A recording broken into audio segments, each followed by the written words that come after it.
Counselor Wolf, Here. Counselor Chandler, Present. and the mayor is also present. So 6 out of 7. Okay, discussion. So this is the evening during the year, during our budget season, when we hear from all the boards and commissions, and they make a presentation for their budget requests and present to council what they did in the last year and what they hope to do in the coming year.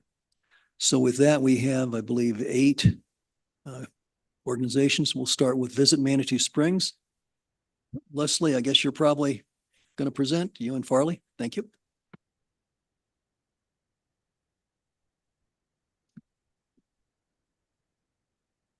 And of course, it asks that you give your names and affiliations, if you would. And presumably, I think you were probably coached to try and keep this about 10 minutes, and then we'll have maybe some questions. So great. Thank you. You have the floor. Thank you, Mayor and City Council. We appreciate, excuse me? Name. Farley McDonough, 621 Columbia Road, Colorado Springs, 80904. Thank you very much for the opportunity to get you caught up on what we're doing and allow us for this budget request. I know that you've probably already gone through the material, so I won't spend too much time on it and then at the end, we can, of course, do questions. Mayor, we need to bring the PowerPoint up on the screen. Excuse me, what? The PowerPoint isn't up on the screen. You break the PowerPoint up. Yeah, okay. Oh. Yeah, thank you.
Farley, are you comfortable going ahead and just speaking to this? But they have the budget sheet, as you can see, in their folder, but they don't have your actual slide presentation. So maybe if you could start with that. Council has the ability, of course, to follow on. That doesn't help the audience. What's that? We have it on our laptop. Yeah, she doesn't have it in her folder, so we're trying to figure that out. So, but if you'd like to go ahead, we'll get started. And if I could ask Leslie and Annie, if you can go ahead and introduce yourselves too, and then we'll go ahead and get going. Leslie Lewis, Visit Manitou Springs Executive Director, 354 Manitou Avenue, Manitou Springs. Annie Schmidt, Visit Manitou Springs Board Member, 15 Keithley Place, Manitou Springs. Okay, thank you. There we go. Okay, so we are Visit Manitou Springs, the Manitou Springs Chamber of Commerce Visitors Bureau and Office of Economic Development. Our vision is to be the heart of a strong, sustainable local economy through business leadership and promotion. Our 2024 goals were, the first one was to increase outreach and communication. Goal 2 was to improve sustainability efforts within the organization, events, and with our business community. And goal 3 was to complete our building rehab that we had started in 2023. Some of our accomplishments included launching Destination Blueprint with the Colorado Tourism Office, also known as the CTO. We can talk about that a little bit more later. We partnered with the city and the URA to explore the DDA, BID, PBD question, still ongoing. We've continued to work on the building rehab and will continue to do so into 2025. Some of those things have been delayed. Promoted Colorado Leave No Trace, and we updated our organization's name to Visit Manitou Springs, provided an annual report to the community and our partners, and implemented information kiosks in the visitor center in an effort to reduce paper, the rack cards. Sorry, Just a did you have a second. question? Go Nancy, do you have ahead, a please. question? I did. I don't know if you told us before, but what was the intent of the name change? And are you still part of the larger Chamber of Commerce? Yes, the Visit Manitou Springs is our DBA. And so our official name with the Secretary of State is Manitou Springs Chamber of Commerce Visitors Bureau and Office of Economic Development. And honestly, that is because it's such a mouthful. And when we made our plaque, our little name tags, it was embarrassing. People would have to come up and really read them. So most chambers and visitor centers are switching to Visit the name of your community. And so we followed suit with that, and it fits better on the name tag.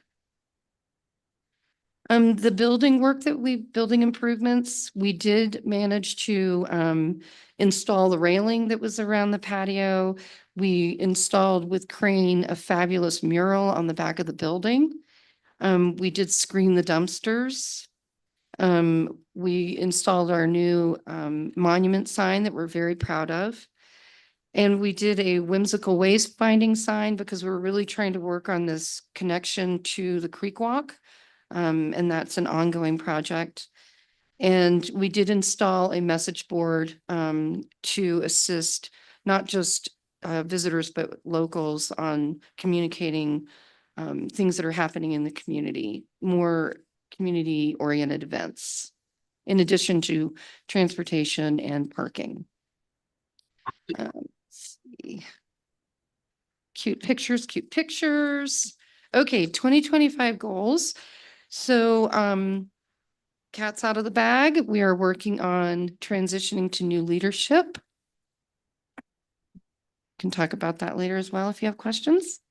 We continue to do improvements within the visitor center and the Creek Walk connection. We want to update the downtown wayfinding signage that was done in the mid-2000s. We feel that those signs are becoming they just don't look great, honestly. We want to advocate for a new and improved monument sign on the east highway entrance on 24. We continue to grow chat with the chamber, refine our text messaging efforts. We want to be a little more transparent with the board and have a board of directors section on our website that would include the minutes. We intend to complete the Destination Blueprint program and apply next year for a destination management and marketing grant through the CTO. Continue working to support the DDA, BID, PBD solutions and promote sustainable tourism practices by further promoting the Manitou Cares initiatives. More pictures. And we included our Manitou Cares principles. We just wanted you to know that these are things that we are implementing. We're doing our best to do so, continuing to do so. Our budget request is $578,808 for business and tourism promotion. And we do have we've attached this and some other items. We want to get to questions, but we also had some numbers. I think we have a few minutes that we wanted to share with you before we moved on to the questions. Did you lose them? Oh, they're there. Okay. So one of the places that we put a lot of marketing money this year was into digital advertising. And this year, the users to our website are up 78.6% over last year, same time frame. New users are up 76.97%. Returning users are up 70%. Sessions are up 74.7%. Engaged sessions are up 65.25%. And our walk-in traffic's up 5.6%. So it's been a good year. And with that, we'll open it up to questions. Okay, did you want to brief us on on your spreadsheet, your financial spreadsheet, or we can just go to questions? It's really whatever you want to do.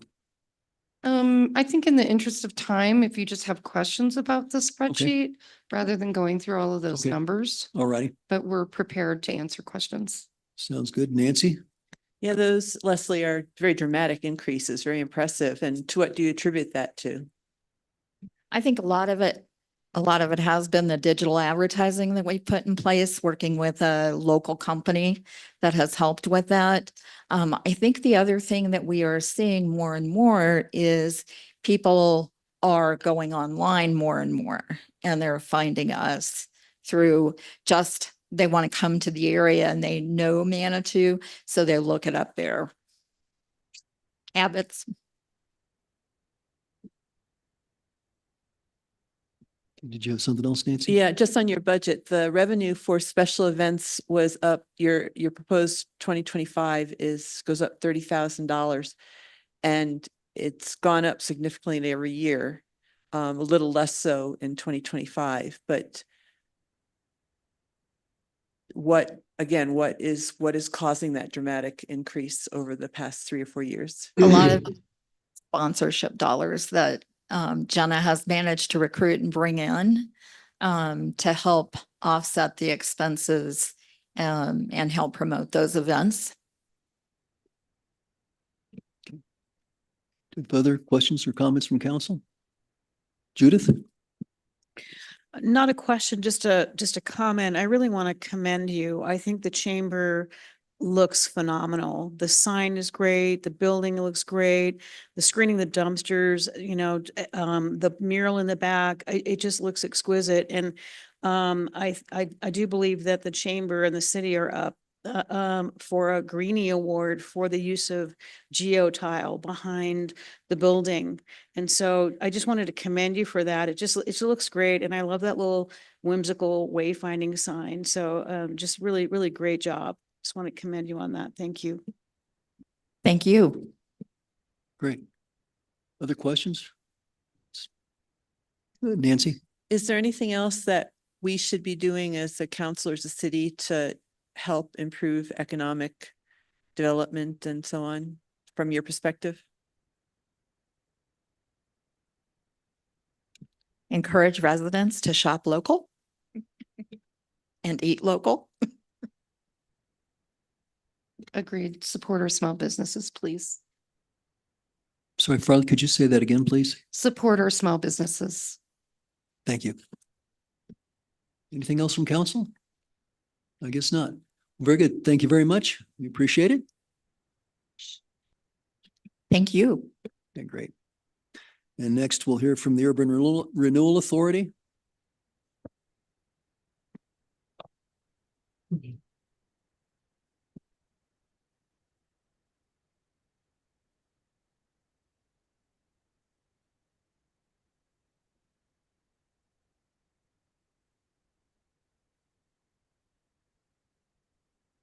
We should have a set of slides for the URA. Okay, great. And when we'll have Jim Reese, the executive director of the URA, join us remotely. Jim, can you hear us okay? I can hear you. I hope you can hear me. Yep, we can hear you. Great, great. Well, I guess we'll just get started. I'm Jim Reese. I'm the executive director for the Manitou Springs Urban Renewal Authority, and I reside in Boerne, Texas. Giving our presentation tonight, our mission statement, the mission of the Manitou Springs Urban Renewal Authority is to encourage private investment and reinvestment in targeted areas while strengthening the tax base of the whole city. The authority promotes partnerships and collaboration with other groups in an effort to advance the city's goals of sound urban planning, fiscal prudence, and cultural sensitivity.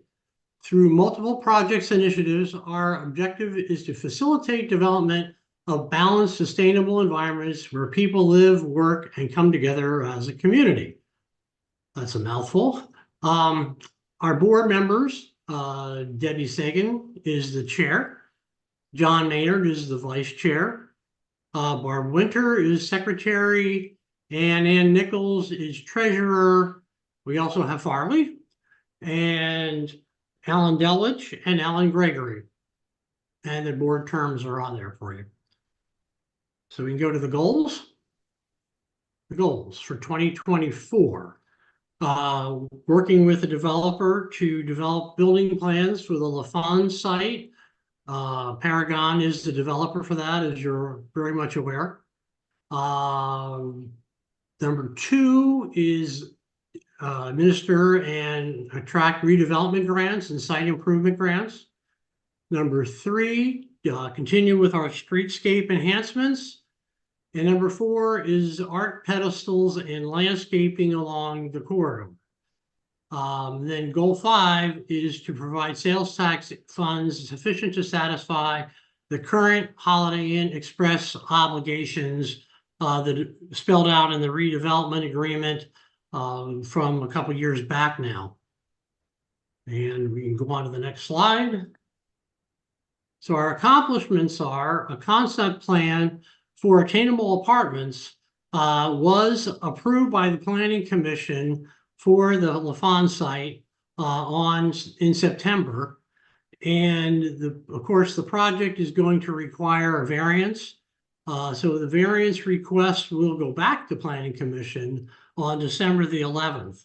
So I think that project is starting to move now. And with all good luck and fortune, we will have some attainable apartments available in Manitou to keep some of the local younger folks and retirees as well in Manitou. So we're excited over that project.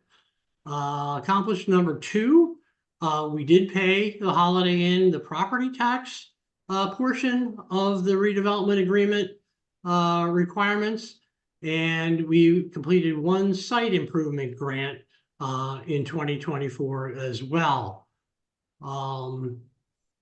Accomplishment 3, we did the pollinator stations again. I understand they look great and they've been well maintained through the whole summer.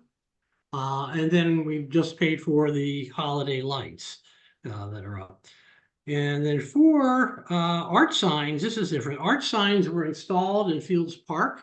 That was a new one that came to us from Crane. And we were able to help fund that in 2024 as well. Next slide. This is the 2025 budget request, operating of roughly 740,000. The art pedestal project will be carried over.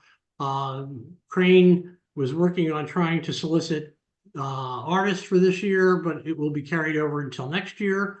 So we have 1 more sculpture to install in the corridor somewhere, possibly the Dillon in the new transportation center. So we think that will be a great plus for the transportation hub. Streetscape enhancements, again, we'll fund that for 25,000, and the holiday lighting again. So the total budget would be 854,446.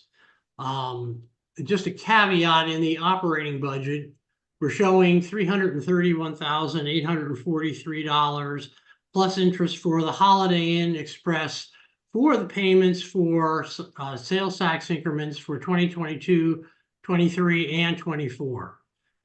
So that kind of explains that number for you. We could probably go on to the next slide.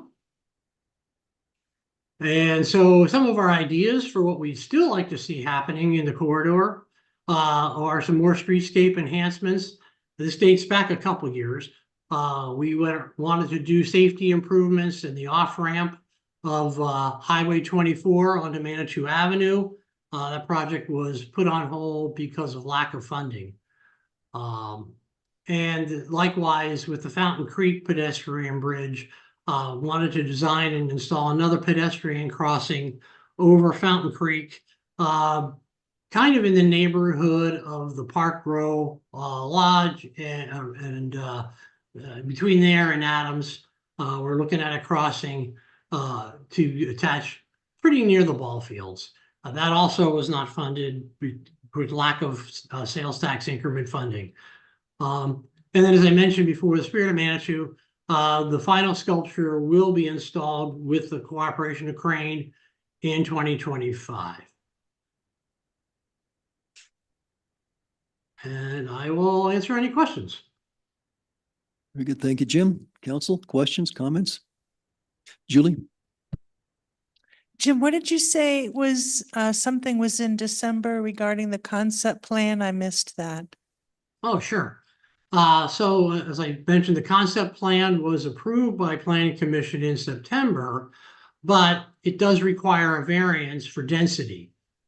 So they have put their case together to meet the criteria for a variance to increase the density on that site. And so they'll be presenting that to Planning Commission on December the 11th. Thank you. Mm-hmm. Judith? Yes, I don't know what you mean about attainable apartments on accomplishment 1 on slide 3 of 5, since it's my understanding that this development, even though they're asking for increased density and some other variances, will not include any affordable housing per our land use development code. Please correct me if I'm wrong. My first question is, did the URA plant any trees in 2024 in the URA corridor? Yeah, actually, we planted them in Fields Park. The city came to us with a request, I believe it was for about $5,000 to plant trees along the creek walk, and so we funded that this year. Thank you. What I would like to see in 2025 is some trees planted in the URA corridor. That's a real heat island there. It really needs some canopy. And so I would really appreciate the URA putting some effort in planting trees in the URA area. And lastly, I have concerns about spending $325,000 on a pedestrian bridge over Fountain Creek to connect with Manitou Avenue, which would be approximately between the Park Row Lodge and the house that burned down. My rationale being we spent, the Becker's Lane Bridge now has sidewalks on both sides. It was a great project. And they really feel that for the benefit of the URA and the Dillon Mobility Hub, I'd like to see if there's going to be any bridge connecting to Creek Walk, I'd like to see consideration of the bridge being over in the area where the Dillon is to connect to Creek Walk, but also to have accessibility and connectivity to the future Black Canyon Open Space Trail. So those are my comments. Thank you.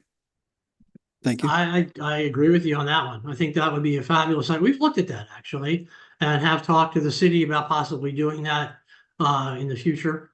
So I think that would be a great addition. As far as street trees, love to see that happen too. As you may know, the right of way is so narrow. We have to negotiate with private property owners to be able to plant trees. we probably will be able to plant some on the Dillon as well. Because I believe there's some islands along that corridor, although I know the plans aren't done yet. Okay, thank you. Yeah, Julie, please. Mhm. What was the site improvement grant that's referenced in your materials? Are you talking about the ones we accomplished? Yes. Yeah, that was the car museum building. We helped more put the roof on that specific? building. I'm sorry. I'm sorry, I spoke over you. What did we do? What did you do to help the car museum building? We paid for half of the roof for replacement on that building. And what was the rationale for that? It meets the criteria for the grant, basically trying to prevent lighted conditions and keep the corridor in good shape. So we do not want to see that building deteriorate.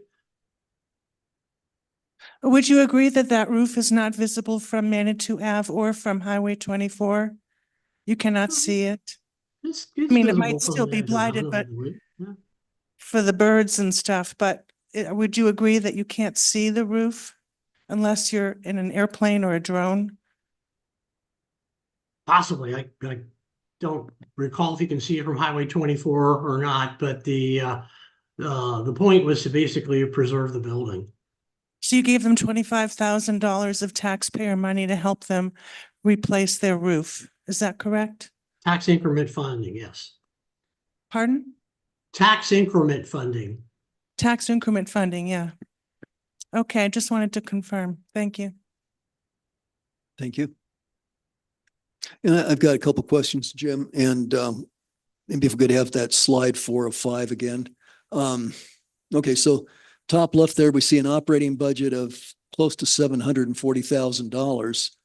Of that, 331,643 is you're proposing to give that money to the Holiday Inn Express. We've had this discussion before in council. The majority of council decided that that wasn't a good idea, that we could use the money elsewhere in Manitou. So that is a consideration for council. Because the other thought is that when I subtract that from 739,000, whatever, I've still got, there's about 407,000, almost $408,000. I'd like to see some, I mean, it just says right now operating budget. I think council should see some details as to what all that entails. That's a pretty significant amount of money. Can we get that? Sure. Yeah, I've got the detailed budget of that. I can send that to the city. That'd be fine. Okay, good. Thank you. And I notice also there is $25,000 allocated for streetscape enhancements and trees. So there is some money there for trees. Yeah, we're going to try to keep doing that every year. Okay, that's good. We're good. Other council questions, comments? I guess not. Okay. All right. Thank you, Jim. We appreciate that. Okay, good night. Good night. Next, we'll have the City Planning Commission. Got Alan Delwich, Chair of the Planning Commission for that. And Fred, our Planning Director.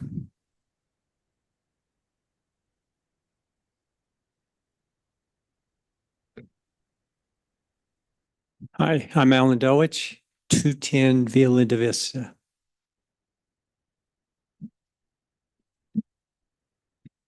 Hello, Fred Roland Hagen, Planning Director for City of Manitou Springs. Okay, so we have a fairly stable planning commission. I think with the exception of one alternate, everybody's been on the commission for at least 2 years, and several of us have been for over a decade. And so it's, we're all very, experienced with the process. Next slide. So our goals are pretty much the standard goals we have, which is to support the planning department with, hearings, variances, major developments, conditional uses, and so on. And in the last couple of years, we've been rolling out the new land use and development code. So we've been supporting the planning department in implementing that. Basically, it's been going well, and, you know, as we go through it, we find little hiccups, things that maybe we need to refine or tweak. And so that's where we've been going on that. And we also gave some input to the Plan Manitou major update. And the final thing that was a goal was an orientation manual. And that basically has been on the back burner. You know, we had some staff changes, and we just really, there wasn't a compelling need at this point for that. And our accomplishments, again, we did some legal training, participated in the Plan Manitou update, and we actually only had 10 items that came before the Planning Commission this year. And, you know, I was sort of looking at that, trying to think why.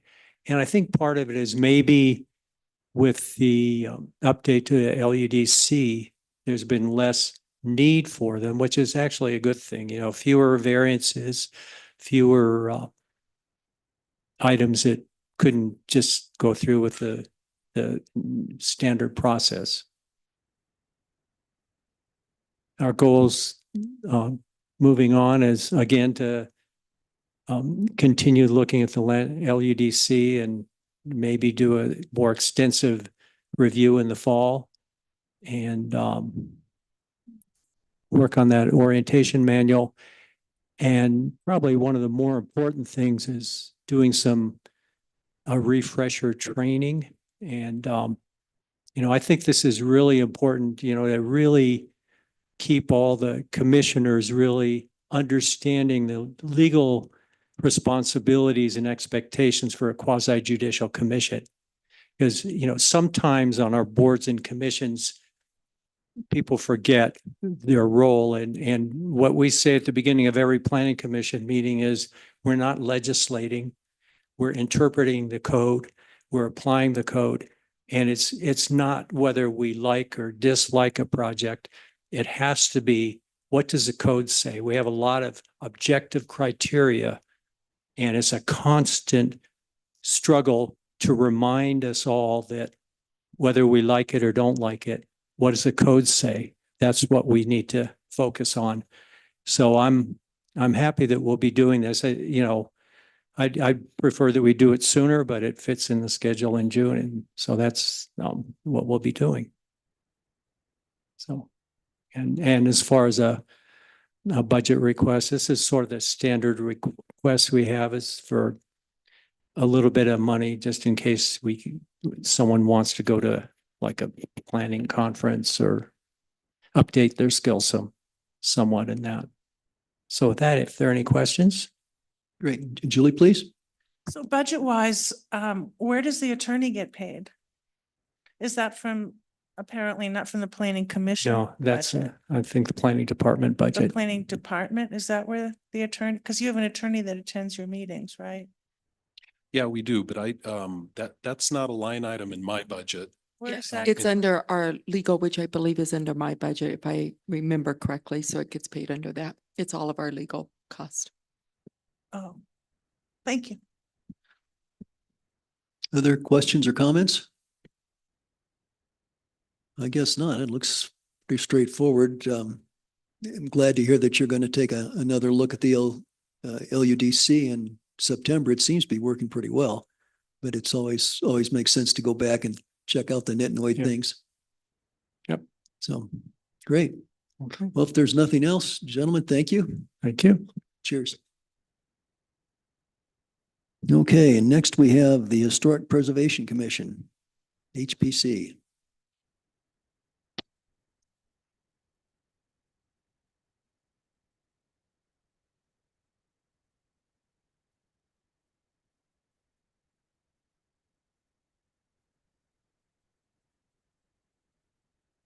Good evening, Mayor and Councilors. I'm Susan Presti, Chair of the Historic Preservation Commission. I live at 114 Cave Avenue. And just as a reminder, the purpose of the Historic Preservation Commission is to protect and enhance districts of historic significance and instill and foster civic pride in the legacy and achievements of the past, to improve the economic vitality of the historic areas of the community through encouraging compatible rehabilitation of historic structures. Laura Kinseth is our vice chair this year, and I'm very pleased that we now have a full commission with the addition of Matthew Murphy and Matthew Rose recently. So we have a combination of very experienced members of the commission and some new enthusiastic members also. So our 2024 goals for the commission were to conduct a resource survey of the log cabin subdistrict as identified in the Historic Resource Survey Plan, which was adopted in 2020. We attempted to do that, but it was dependent upon a grant, and which we did not receive last year or this year. Another goal was to install street sign toppers in at least one historic subdistrict, and to review and revise Title 17 of the City Code to clarify the application procedures and review criteria. So 3 fairly simple goals for this last year. What we have accomplished this year, a lot of our efforts were to monitor and review changes as they appeared during the construction of the Carnegie Library, and move it forward to its completion. And we have done that. That has been an ongoing process throughout the year. We informed the completed historic street sign project, which was along Manitou Avenue. So it crossed multiple districts, but it was in one section of the city. We reviewed 30 applications for material change of appearances for structural changes in the community. And we approved 3 mini grants for a total of $3,500 this year that went to assist people in their construction projects. And we initiated at the very end of the year review of Title 17, but we have made a commitment to have it on our agendas for every meeting in 2025 so that we can make progress on that. Because of staff changes and our workload this last year, we really did not get as far along in that as we would like to have done. So for 2025 goals, we've increased our number of things we want to achieve.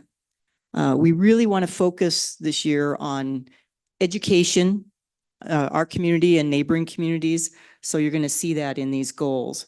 We want to consider and recommend revisions to Title 17 and have that done hopefully by May, but it may be a little later in the year. I think May is an aggressive date, but we're gonna shoot for that.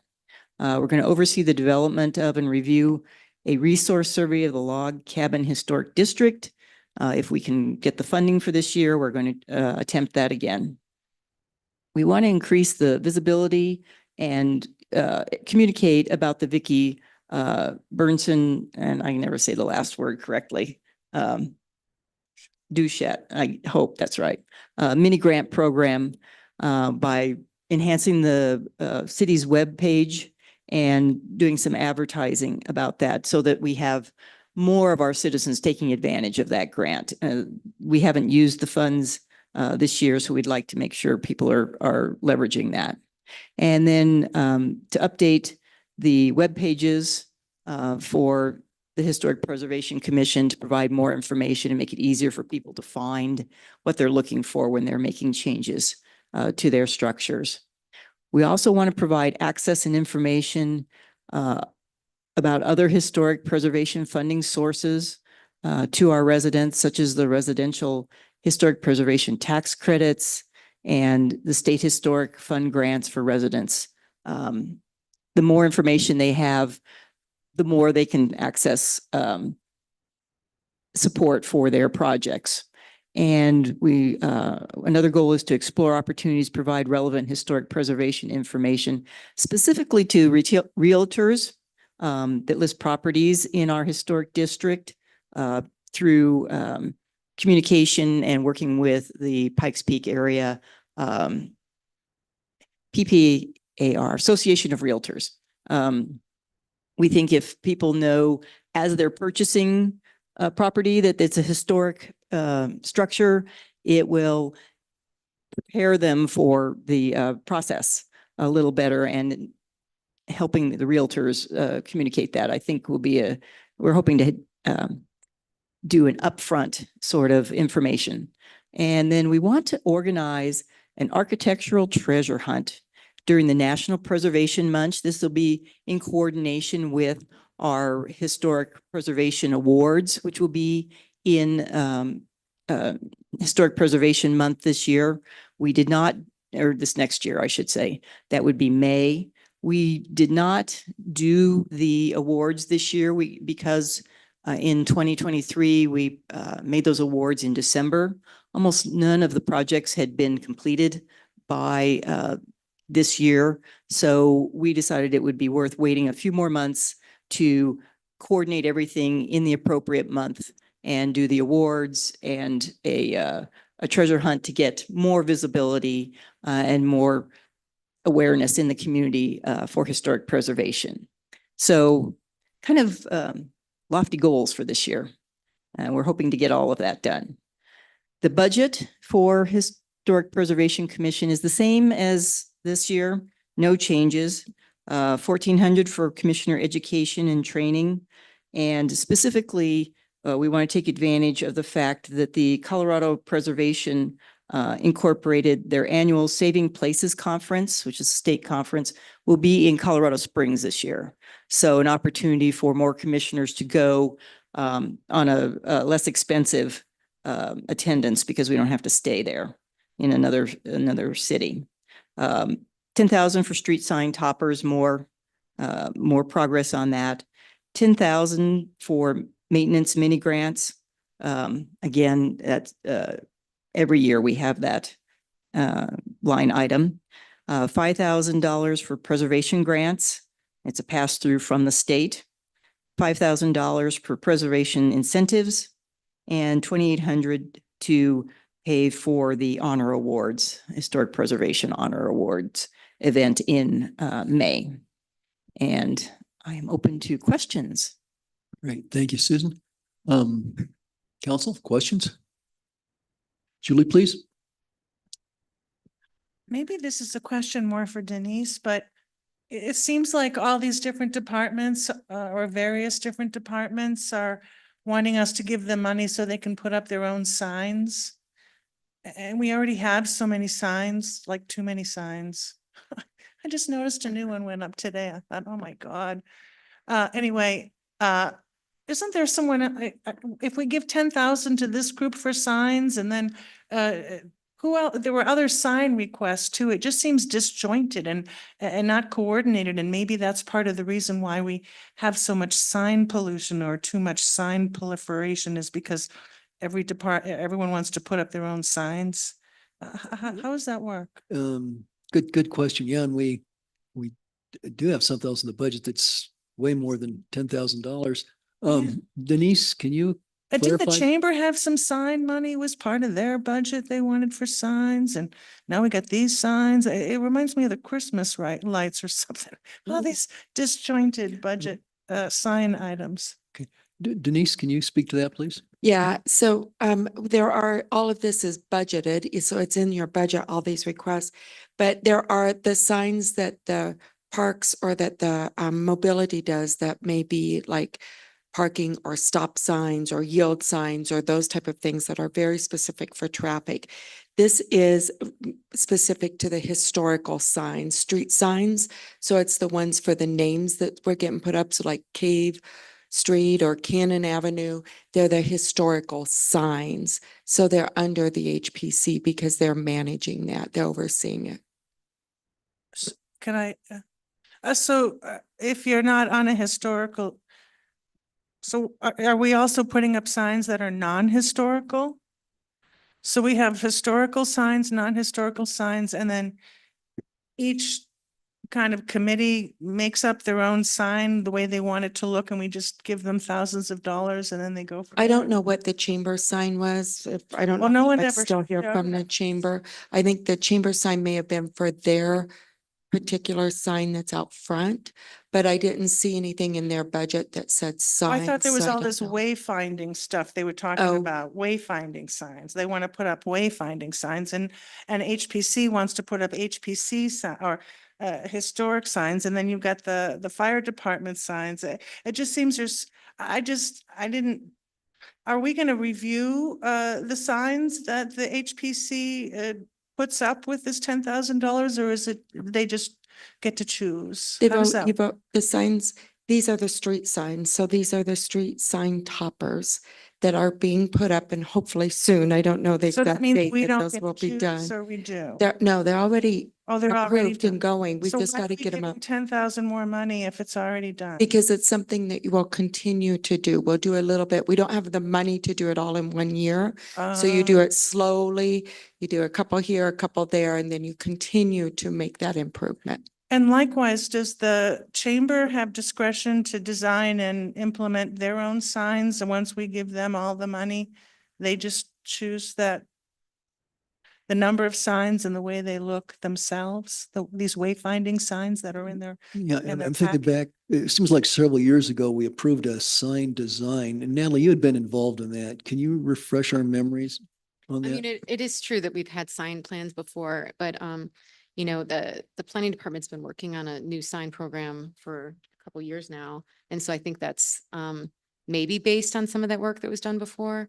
But my guess is that the chamber signs are the little shop signs that are already up. I think they're going to redo signs that are already up there, but that we can request more information on that. But I am intrigued, Julie, you're right. I mean, are all the signage are they coordinated efforts, right? And so I think It's- that's a legitimate question. And it sounds like it's not coordinated as between the various people putting the signs up as to the volume or the size or whatever. They're all just doing their own thing. And then likewise, the budget is all piecemeal where all these various people want their own money so they can just keep doing their own. I just wasn't sure how that worked. I mean, I'm not necessarily suggesting an alternative. I was just trying to figure out what's going on here with all this 10,000 here and 10,000 there for all the signs. And to me, I am so sick of the signs. I saw a new sign today and I was like, oh my God, you know, I have these fantasies of chopping down the signs. I would never do that. It's too much. Okay, and I'm thinking back when we were going through the budget cycle, it seems like we had an item and it was, I want to say it was somewhere in the order of like $85,000. I may be wrong on that, but we had like 19 street signs and we had some of the standard stop signs and some yield signs and whatnot. Plenty. Maybe that was in. The planning has budget budget. for the street signs. Then we have signs that are traffic signs that we have to renew and put up. If a stop sign is got graffiti all over or whatever it may be, we may need to order a new street sign, stop sign to put those up. So those are just ongoing maintenance that has to be done. Yield signs, those type of things that happen.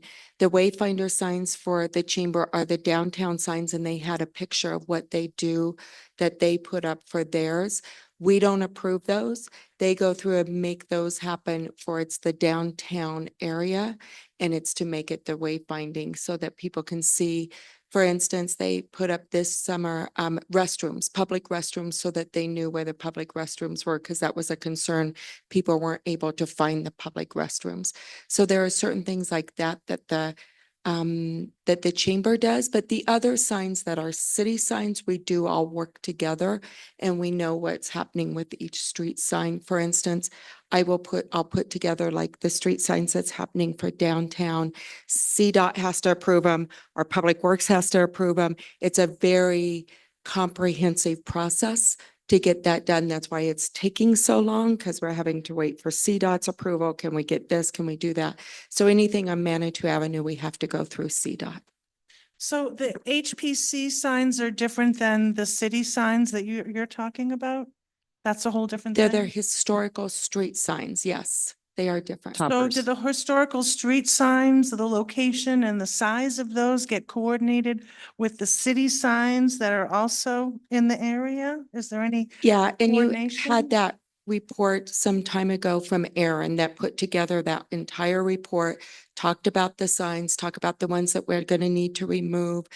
You had all the locations of all the signs and those things. So yes, it's very coordinated And that between all the includes departments. HPCs? Yes, yep, So that's already been determined. yeah, yes. Thank you very much. And question here, HPC, you're talking about street sign toppers. Now, is this is something that goes on top of the existing street sign, is it, or? Okay, so I mean, I'm trying to think, because I think in Colorado Springs, in the old North End, they put a topper on top. Sue, you're nodding your head. Can you enlighten us, please? My understanding is this is directly related to Plan Manitou, which specifically called out that we were going to put toppers on street signs to designate the different historic districts in Manitou. So it's been part of Plan Manitou for quite a few years. And last year, the money went toward the coordinated effort to do Manitou Avenue. But this is really an ongoing result of Plan Manitou that we are the goal was to put the historic street, the historic district names as toppers on the street signs, but a multiple year project as we had funding for it. But that's the source of this. And it is, yes, my understanding is for toppers as opposed to the actual signs or replacing signs. Okay, Thank you for clarifying, because I'd forgotten that it was a topper. To me, it's still like too much. I would pay money to reduce the signs at this point rather than to give us more, but that's a subject for a different day. I hear you. Okay. Other comments or questions? Nancy, please. Yeah, I just wanted to say that I really appreciate your 2025 goals, particularly for the providing information on funding sources for our residents and business or realtors. I think that's been sorely a huge gap in our education for the larger community. And I've heard from multiple people how they're stuck with the historic building that is crumbling around them, and they just can't afford to do anything with it. So I'm very hopeful that this will help them in seeking additional funding. Secondly, I've heard from 2 or 3 people now, so I'm hoping I'm not. Is there a succession plan in place for you, Susan? Well, yes, we have a vice chair. Laura Kenseth will step in as I leave the community, so I will have to relinquish my position on the commission since I will no longer be a resident of Manitou Springs starting later this month. So our vice chair will step in, and then elections are in first of the year for officers in our bylaws. So that will be dealt with then. And I just want to say how wonderful your presence has been on this and a couple of other committees, and you will be sorely missed. So thank you for your contributions to the community. Thank you so much. I will miss this community. Anything else, Council? Judith? Oh, I'm sorry to hear you're leaving, but it's always good to start a new chapter in your life. So best wishes to you on the next chapter. So one of your 2024 goals was the development and review and do a resource survey of the Log Cabin Historic District. Can you just tell me what it all is involved in that? Because I know that it was something that just didn't happen, and I was just wondering what we still need to put in place to help that happen in 2025. Basically, we need a grant from the state so that it will help us pay for that. It's basically an inventory. We hire a consultant like the one who did our last plan.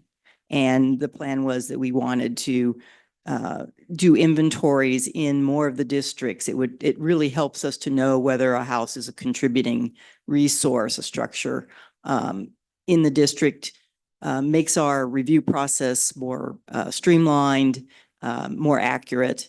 And we only can do that when we get additional funding, so that we can then hire a consultant to do that. We need professionals to do those inventories in the districts. And we chose the Log Cabin District partly because it has a lot of restrictions in a lot of guidelines. And partly because we were seeing a lot of applications for people building in that area, and it would help us to have the inventory and the guidelines more clearly defined in that district. We could have done any district, but that's the one we thought had the highest priority.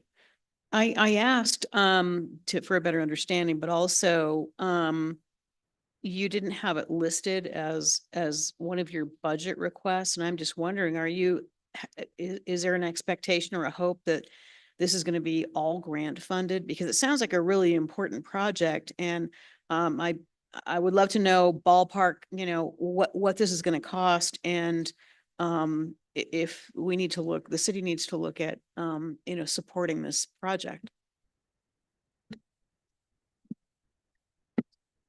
Yeah, I can, hopefully I can answer that. Currently, that's in the planning department. That is proposed to be budgeted in the planning department's budget rather than specifically in historic preservation. And I'm trying to remember what amount we had budgeted for it. I believe it was either 30 or 40,000 for it. But I can certainly check and send that out. But it's currently in planning department's budget request for 25. This is off topic just a bit, but as Counselor Wolf has mentioned, we keep pulling things from different places. Yeah. As a council member, what I would really love to see is if there's something that really affects a board, commissioner, committee's budget, I would love to see that as an asterisk on the bottom, because, you had that as a 2024 goal and it didn't happen. And now it's a 2025 goal. And then you said we're looking for grant funding.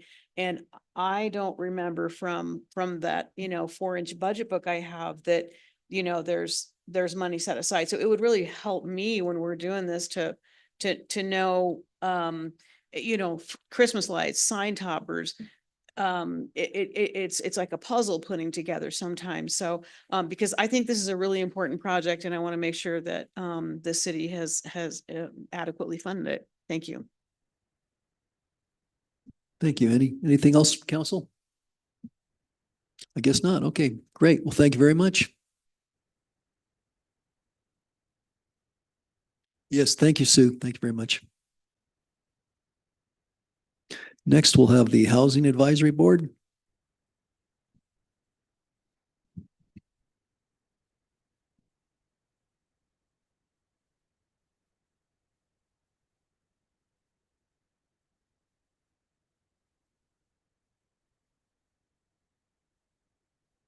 Should turn that on. Good evening, Allison Gerbig. I am the chair of the Housing Advisory Board, and I have with me. I'm Crystal Carr. I live on El Paso Boulevard. That's right. I'm supposed to say my address, 314 Terrace Place. And then we also have Aaliyah German, who's our vice chair in the meeting room as well. All right, so let me put this over here. All right, so the Housing Advisory Board vision statement: residents of all ages, abilities, and means have access to safe, affordable, and quality housing in a livable neighborhood. These are our current members. Lee and I have been on the board since the inception, and then we've had Michael and Amy and Crystal join, as well as 2 new members, hopefully to be approved this month. Next slide. These were our 2024 goals.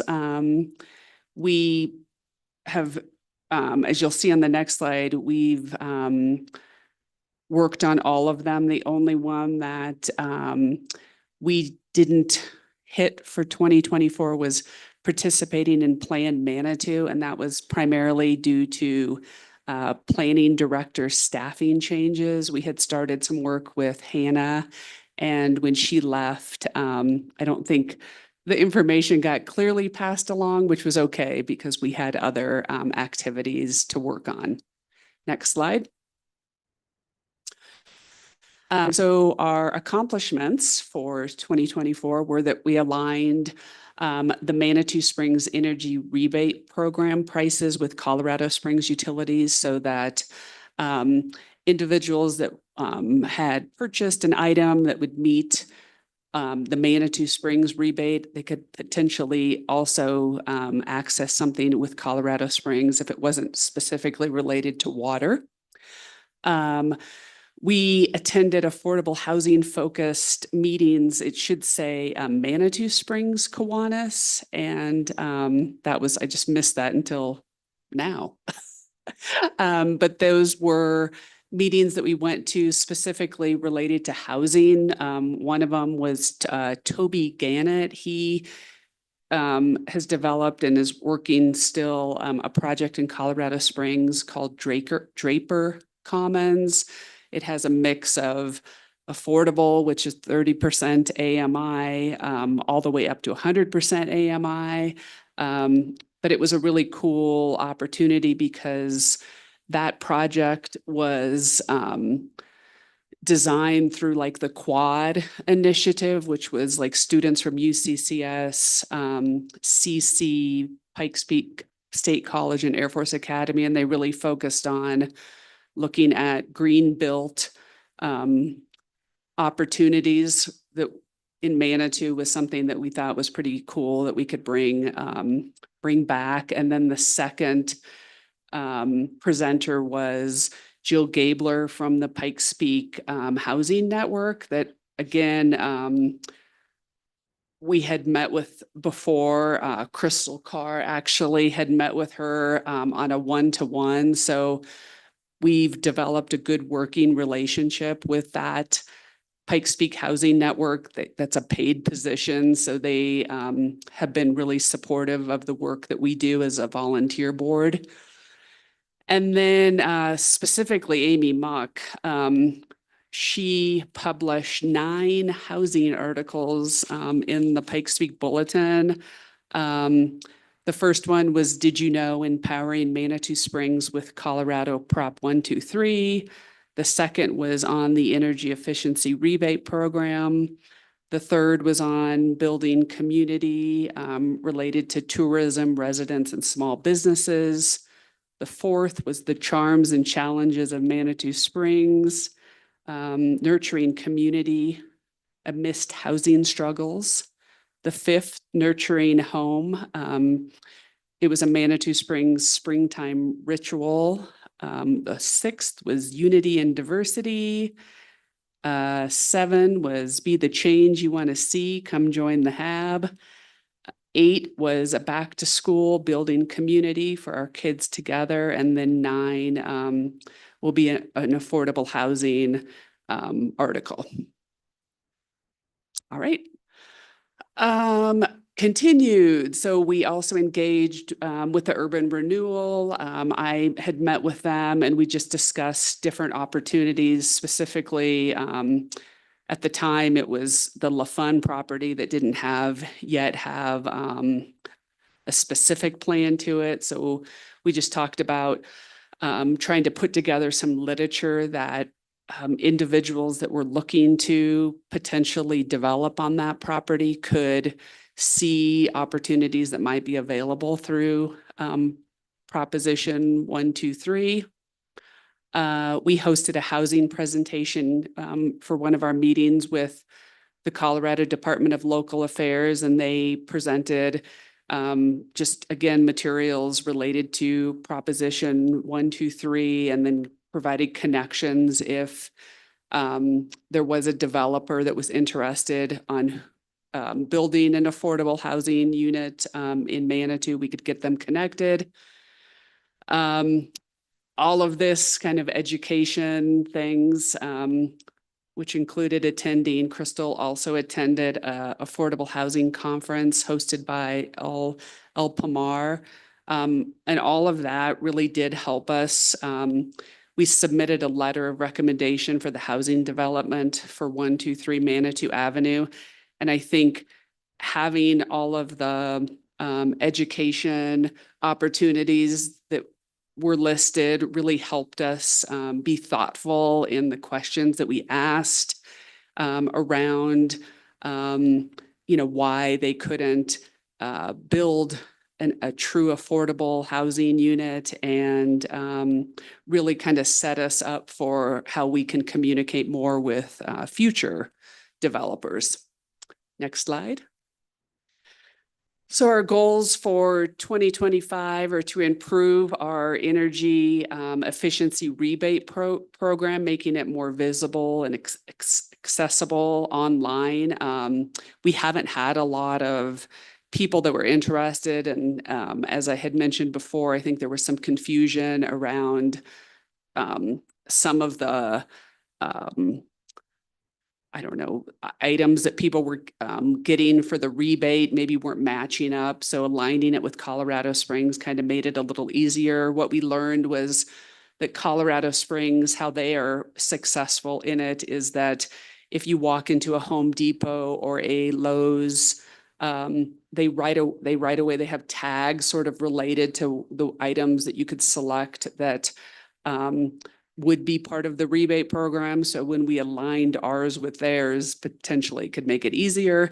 But again, we need to just increase it, marketing it to our community members. And then we are also going to work on acquiring additional information on initiatives to pursue Proposition 123. We're going to participate in Plan Manitou, working along with the planning department on housing related goals and recommendations. We're working to develop, invite more developers who actually are building affordable housing to get a better understanding of some of the gaps and issues that lie with within Manitou coming from a builder's perspective. Next slide. We're going to obtain more information from El Paso County on different opportunities to offset affordable housing costs. We're just going to look at some of the Incentive programs that the county has. oh yeah, that's right. Different incentive programs that are available through the county, which Manitou could access. Again, developing a list of questions so that we can more thoughtfully ask and kind of communicate with developers who are wanting to come to Manitou to build affordable housing, explore kind of funding sources. We'd like to have an actual housing needs survey. You know, we hear a lot of, you know, people what they believe are the needs, but we haven't actually had a thoughtful survey on the housing needs for our community. And again, continue to develop or identify affordable housing development opportunities. And that could be a variety of things from small scale repurposing of buildings that we already have in town, you know, et cetera. And next slide. I think that might be the end. Oh, the budget. Yes. So we had a 5,000. I don't think this has changed from last year. No. So Commissioner Education and Training, we didn't use any of the money. The 10,000 again is just a carryover from the energy efficiency program that we had. That was an original line item that we had received a grant with Brothers Redevelopment that changed and we merged into the energy efficiency program. And then 3,100 for event and education materials. And it's all related to just getting more information out to the community about affordable housing, safe, attainable, affordable housing. Questions? Questions from council? Julie? Sorry if you already said, I might have spaced this out. What's the event education materials? I understand the 5,000 is so you can go to a training.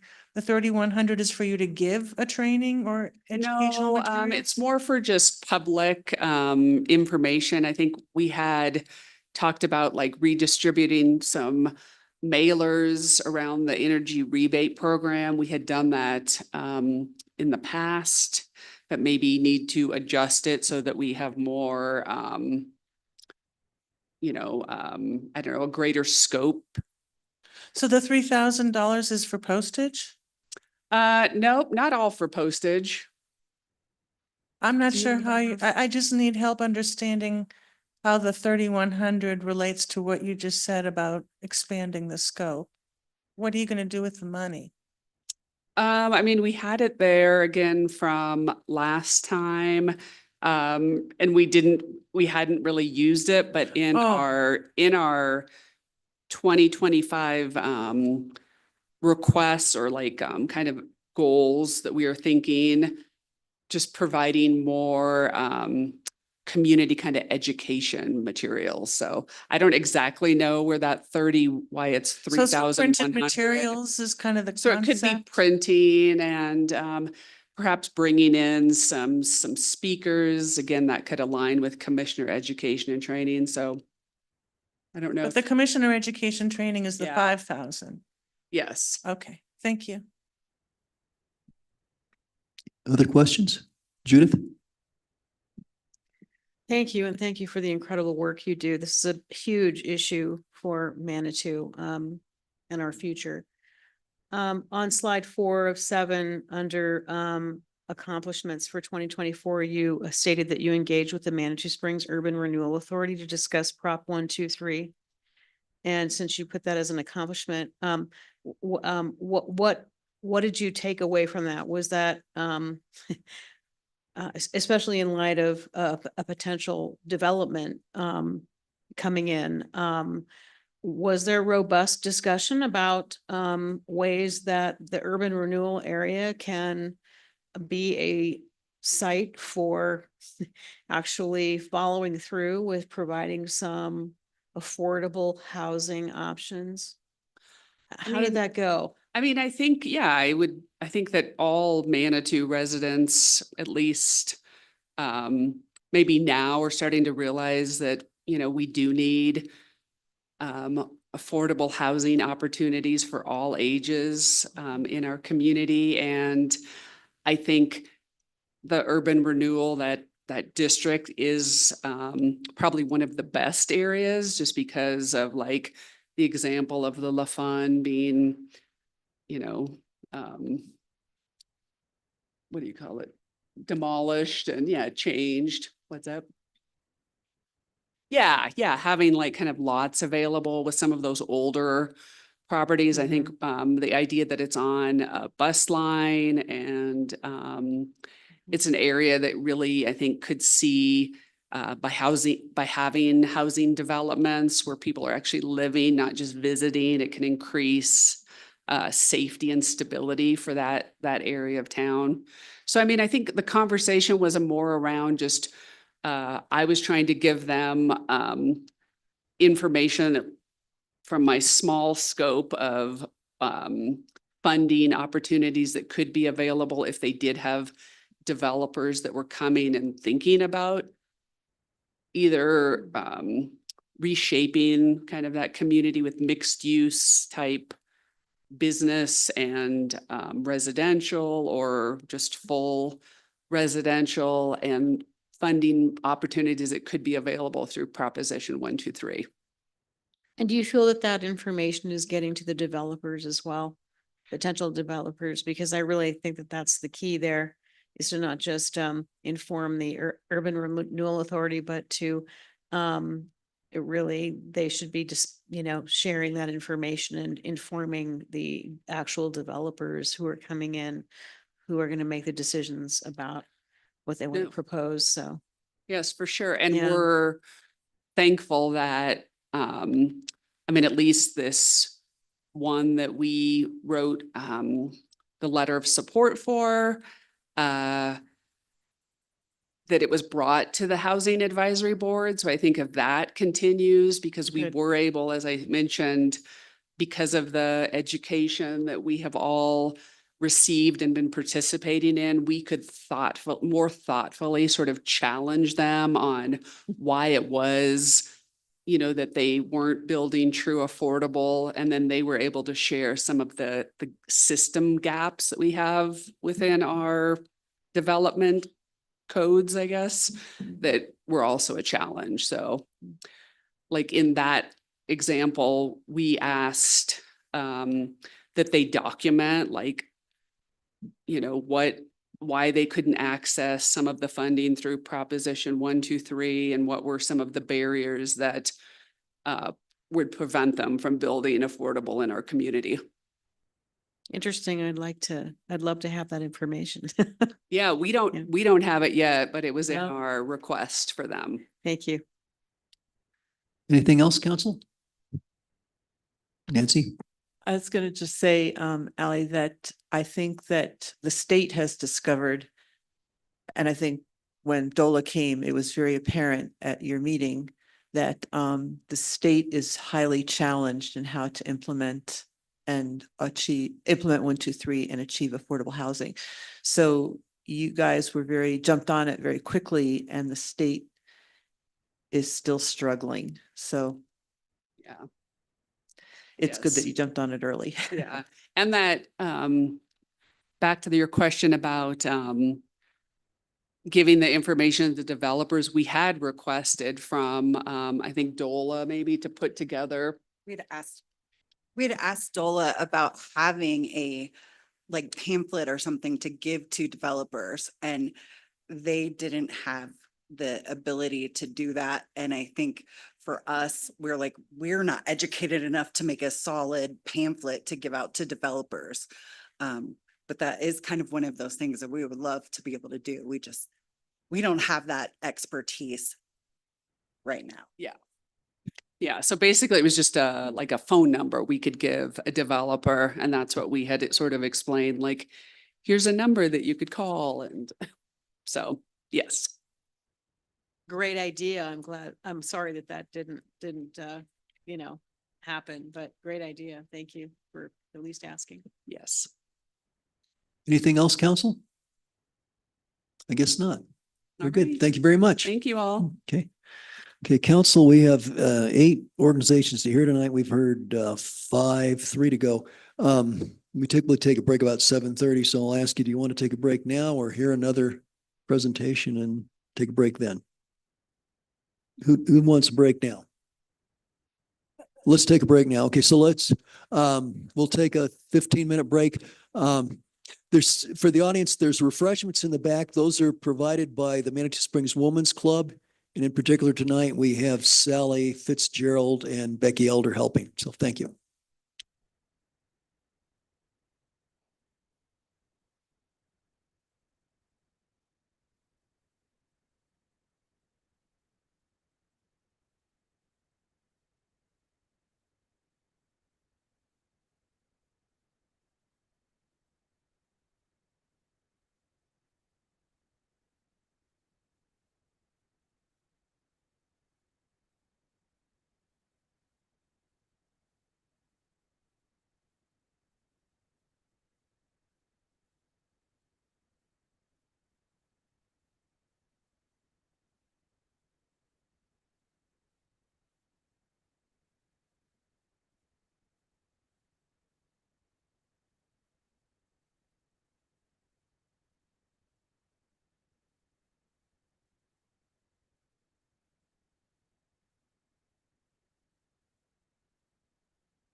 Hi, everybody. Could we take our seats and we'll get started again?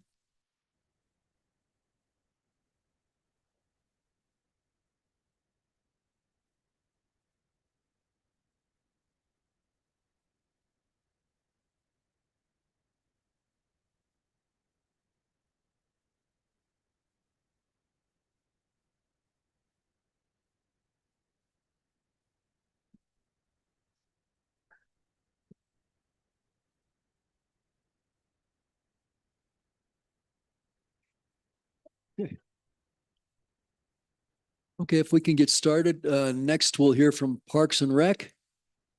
We have Danu.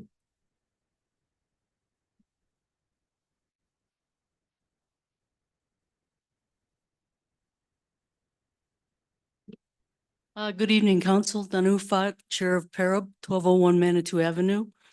Did I say I'm Chair of Park and Rec? Yeah. This is our vision statement. Next slide. Our board members, next slide. And our 2024 goals. Complete construction documents for Phase 2 Soda Springs Park Playground as per the master plan. Post the RFP to build, install, and complete new playground amenities with added pathway improvements this fall and winter.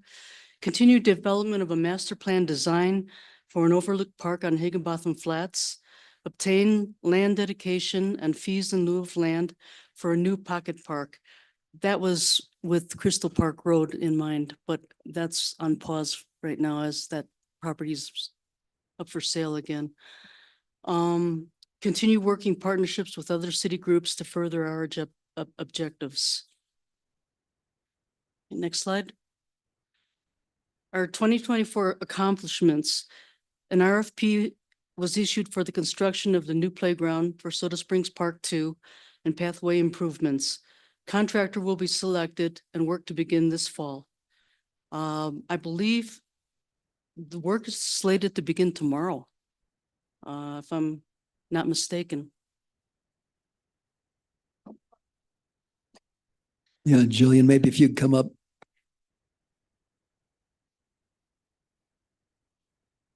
Good evening, Jillian Rossi, Parks and Recreation Director. Work has begun for Soda Springs Park Phase 2. You're not seeing it yet. So we're in the acquisition process for some of our playground equipment pieces. The groundbreaking will begin the week after Thanksgiving. So that's when you'll see the work starting. But we have started submittals for the playground equipment. Great, thank you. We've also secured design architects to develop master plan drawings for the Manitou Overlook Park, Higginbotham Flats. Target dates for council approval is December 17th, 2024. Some of our accomplishments for 2024 is that we installed another memorial bench at 7 Minute Spring. And then I have some additional accomplishments. We funded repairs for the Manitou damage in Memorial Park. We installed a chess table at Shriver Park, and we've also installed 7 new art installations along the creek path at Fields Park in partnership with Crane, the URA, Parks, and Parab. Next slide. There's the memorial bench and then just a site visit at Higginbotham Flats. Our 2025 goals are to continue with the Soda Springs Park Phase 2, to begin creating construction documents for the Higginbotham Overlook Park, continue working partnership with Crane for art installations along the Creek Walk Trail in parks. And I believe that's all. Oh, the important part. Sorry. Okay, our source of funding for the construction documents for Manitou Overlook Park, Higginbotham Flats Professional Services is $50,000. New park development, additional park upkeep using organic land management best practices for our parks, $40,000. Recreational equipment and design, $20,000, and urban forestry within our parks, $10,000. all of that money will come from the Conservation Trust Fund, which is the Colorado Lottery GoCo funds. Any questions? Thank you. Questions, council? Nancy? Yeah, I'm wondering if it's, and this, my question applies actually to OSAC as well. If we need to have a discussion on acquisition of new parks and open space and development of those parks and open space, how much the city as a whole can handle, so it crosses over a bunch of different areas. And I'm getting, as time goes by, the years I've been participating in this, I'm getting more and more concerned about how much we can really manage as a city. So nothing specific, it's just a general comment. Thank you. Are you talking about maintenance of these properties and parks and amenities, et cetera? I think that there's a whole lot of considerations, but maintenance is a huge one, of course. But there's other considerations as well. So, and we have acquired a lot and done a lot. But at what point, I look at the pool and so on, and that's such in need of so much. And there's just a lot that I think maybe a larger discussion, and maybe it's time for a larger discussion about that again. It's been since 2017 or 2016 since we did the post plan. And it may be time to have a discussion along those lines again. Thanks. And that's not criticism at all. Oh, no. That's just It's not, it's concern. good feedback. Yeah, thanks. Thank you. Judith? Yeah, do you still have the tree subcommittee, and are you still doing vouchers for trees? I believe we do have a budget line item for vouchers. I just didn't see that on your budget request. It's under parks. Yeah, the tree voucher program comes out of sustainability initiatives in the Parks and Recreation budget. Okay. It's not out of PARB. Got it. I have a request as a goal, and I don't know if PARB is exactly, where I should bring this up, but I'll bring it up anyway.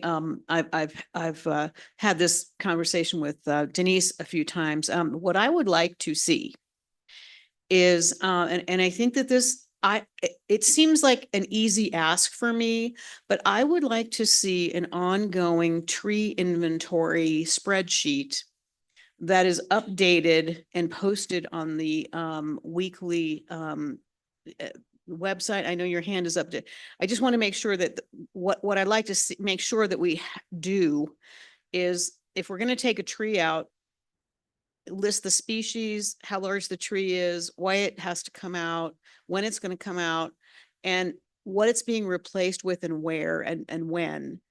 I get lots and lots of questions about tree removal. So I get, Denise has her hand up, but I would like to see that implemented if it hasn't been already by January, and with regular updates. So I don't know how that specifically impacts PARB, but I thought I'd bring it up just because I know you have the tree subcommittee that is under PARB. So that is what I like to see. Yeah, we do have that spreadsheet. We do have that spreadsheet, and it's updated on our website every month. So I can send you the link to it. It's the things that you requested before on the spreadsheet. Matthew does it sends it to Cassandra monthly, and then it's updated on the website. So I'll make sure I send you the link. I might also mention that we're going to have the tree canopy report in January. It's the second or third week, but it's there in January, so. Yeah, the tree canopy, we'll use the 2020 data for the overseeing to do it, and then we'll purchase the 2024 data in 2025, because then it's only about $1,200 instead of, what was the cost? Instead of 5,000. Instead of 5,000. So we'll do an initial one, which will give the baseline in January, and then we'll do a more updated one, I think March or April, then once we get the 2024 data. Thank you. Okay. Tanu, back to you. Or I guess we're in question mode now. Anybody questions? I guess not. It's a kind of you've got a lot of rhythm and momentum going, so it seems like we don't have that many questions. So, but great. Well, thanks for the work you do. Thank you. Thank you very much.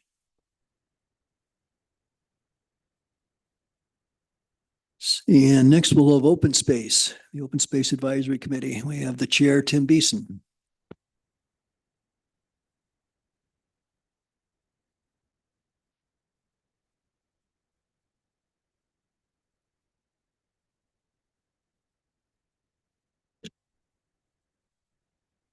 My name is Tim Beeson. I'm the chair of the Open Space Advisory Committee. My excuse me, address is 27 Sander Lane here in Manitou.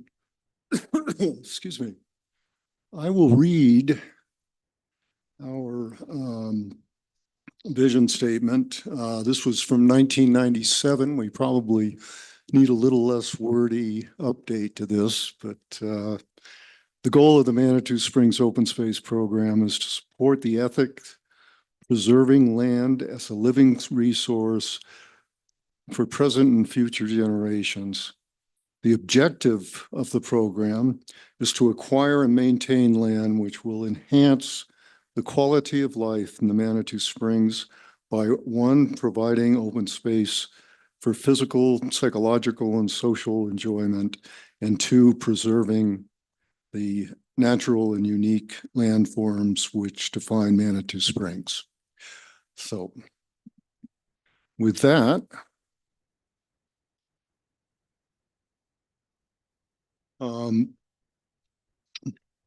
just looking at the board members, the only things that have changed is, first of all, Nancy Wilson is no longer vice chairman by her own request.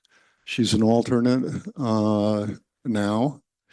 And David Conley, who was an alternate, is now a member of the board. Nancy took off to Mexico, and that's almost the last we heard of her, but she will be back. Okay, 2024 goals. The first one is support of the Serpentine Drive Trail design and development. We're actually funding the requirements on that at $138,000.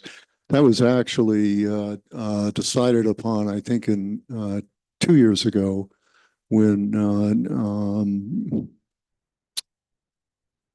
Dole Grip-Bednick was still the city engineer, and things kind of came to a halt on that whole process. And for the last 2 years, we've just been rolling forward the $138,000 as a liability. No money is changing hands or going anyplace. It's just a liability that keeps following us. That should change now that we have a new city engineer. I've already made arrangements for him and I to get together with finance and figure out where this project actually is. I don't think it's stayed at 138,000. We probably have a little bit more than that to do. These are matching funds, by the way. Dole did a great job of setting those up initially. Okay, goal number 2, Black Canyon Open Space concept plan, streamline master plan. When Nancy and I were at the COSA Colorado Open Space, what's the A? Alliance. Colorado Open Space Alliance. Nancy met everyone in the place, of course, but she particularly met Kimley Horn representatives out there, and they impressed us. They had a concept for doing a streamlined master plan and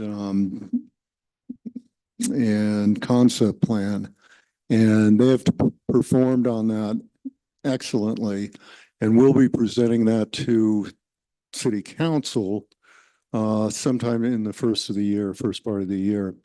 We think you'll be impressed. We have been.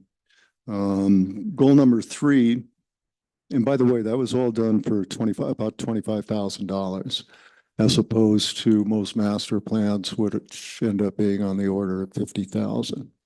And that was some of their concepts that allowed us to do that.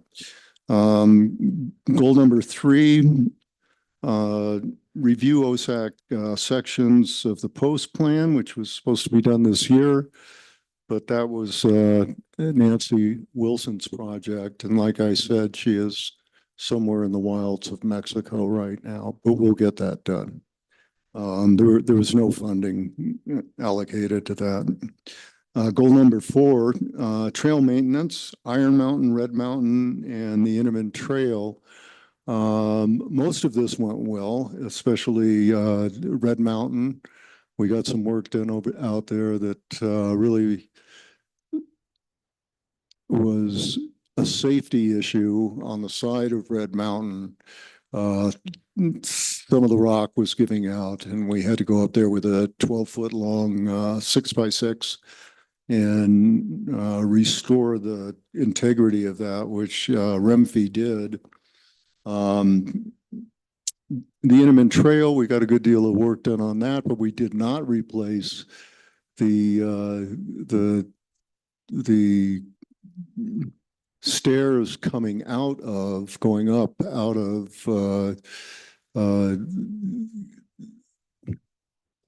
the gulch,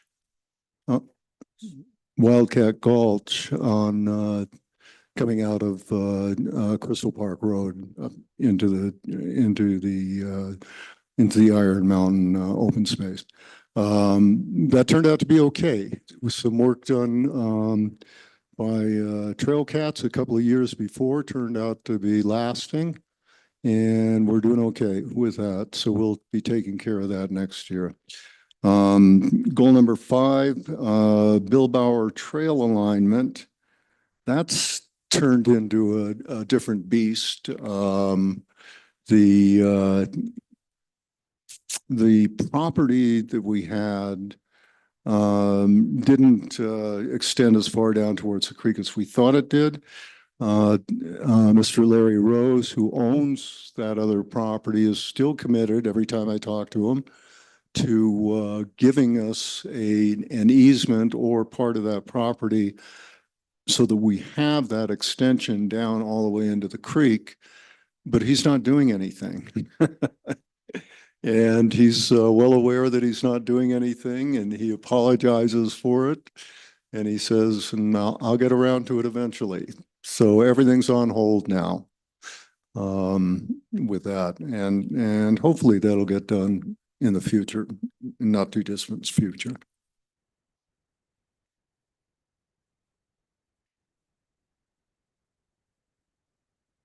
Okay, 2024, other accomplishments. The number one thing, and this is the way things go with OSAC, we've been chasing the Westside LLC property that adjoins Black Canyon Open Space for years now.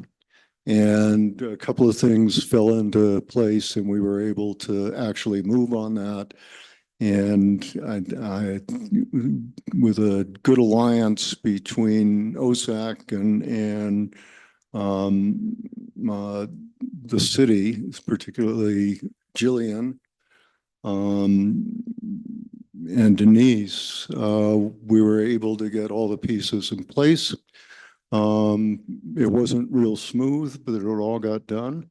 And we got the property purchased, and we now have the access to the Black Canyon open space that we need for doing the trails up there. And we're well underway in doing the design on that with Kimley Horn. And we've got a couple of pictures here. I've been flipping the pages without even paying attention, but thank you, whoever's doing that. The stairs that you're showing there are the stairs going down into Wildcat Gulch.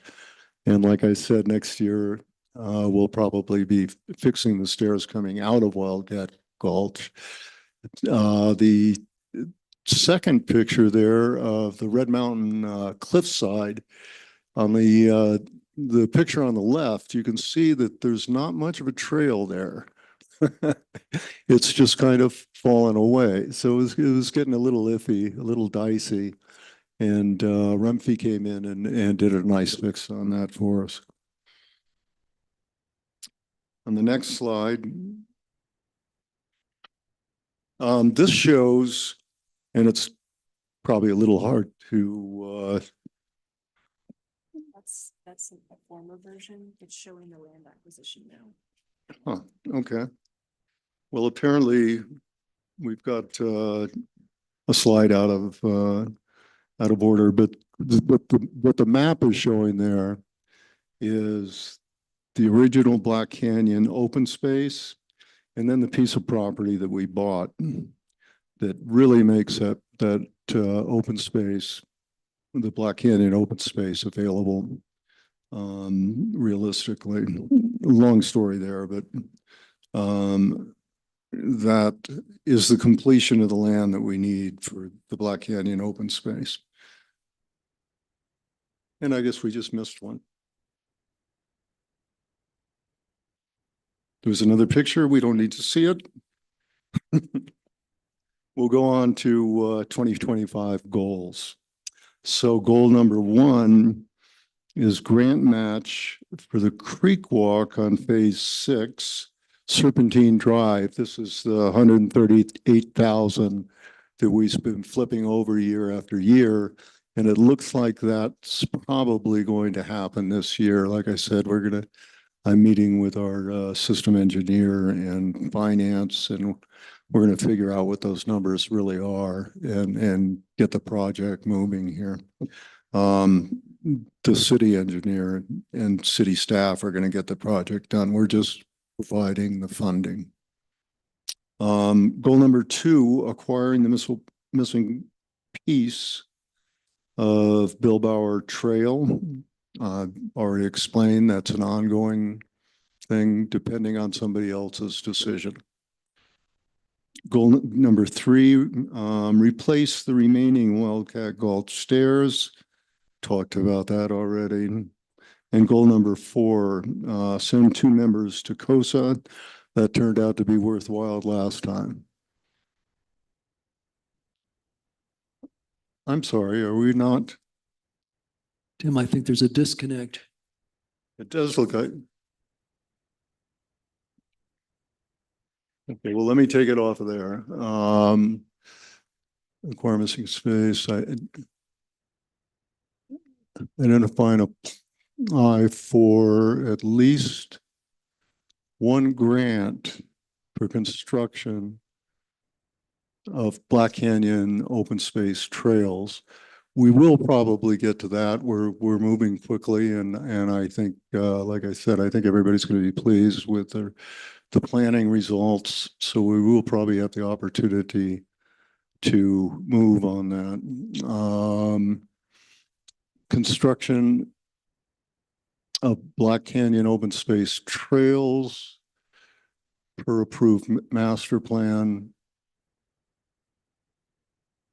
Do I have 2 things up there that are the same? Identify, apply for 1 grant. Okay. Oh, one is identify the grant for the open space, and the other is to begin the construction. And we've got $100,000 in there. And what's going on there is that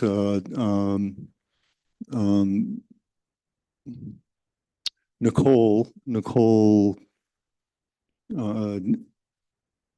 Ortega, our finance interface, has recommended that we just start putting larger quantities of money in those slots, because it's so much easier to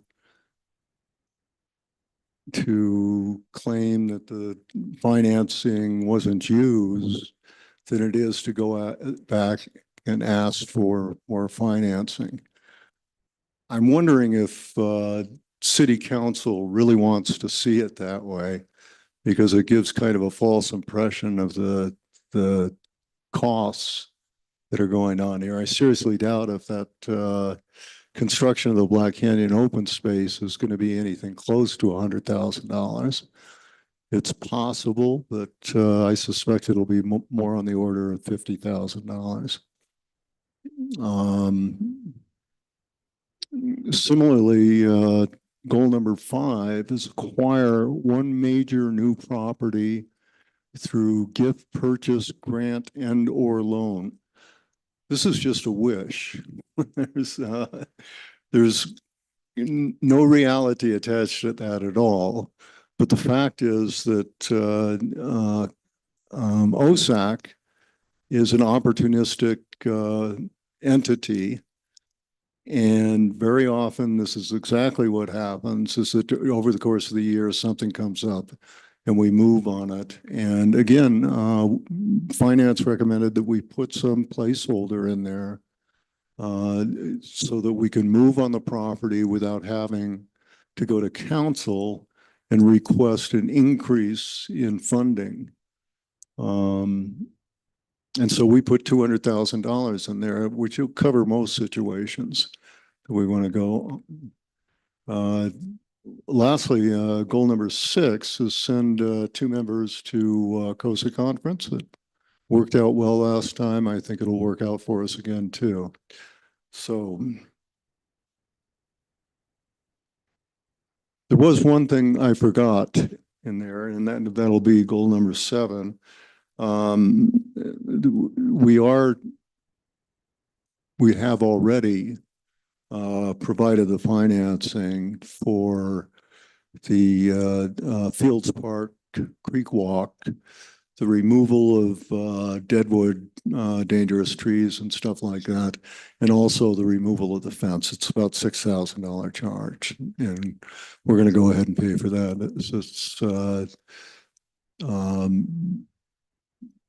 It'll be a lot quicker and easier to move that over to Danu and Parks and Rec, which is where we want it to go eventually. And that's about it.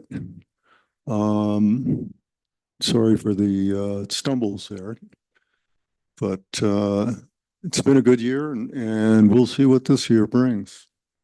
Great. Thank you, Tim. Council questions? Julie? What does COSA stand for? Colorado Open Space Alliance. Okay, and it's about $2,500 to go to their conference for one person? No, it wasn't that much. It was whatever we ended up, I think it was just around $1,000 a piece. Okay, so when it says $5,000 are going to be spent to send 2 members to COSA conference on goal 6, you really Yeah. meant to write 1,000 there? We could probably lower that, yeah. And you're- It'll be whatever is spent. Okay. Yeah, unless you're going to like a foreign country, I can't imagine spending $2,500 to go to a conference. Well, that's a Maybe good Broadmoor. thought. But anyway, and where do you get your funding? Yeah, that's a very interesting point. We get it from the generosity of the people of Manitou Springs. We are funded by a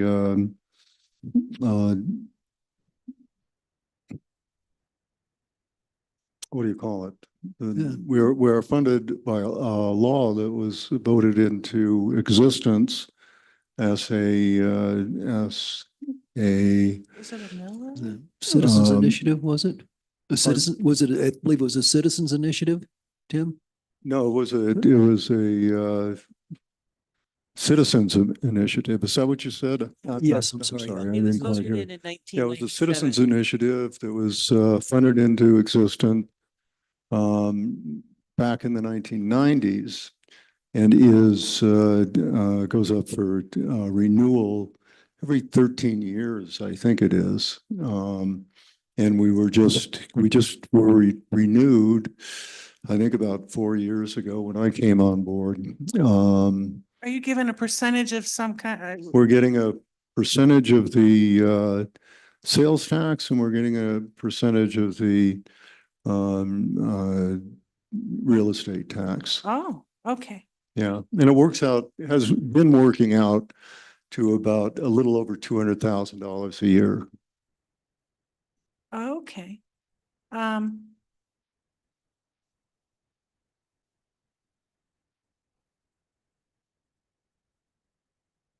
I think when it says healthy budget 482 net, that's what you anticipate at the end of this year, how much you'll have? In the budget? Yes.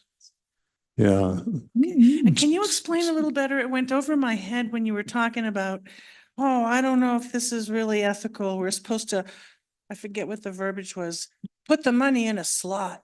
I don't know if we should put the money in a slot. I don't know what a slot is. Can you? I don't think I don't think I said ethical. I'm sure it is ethical.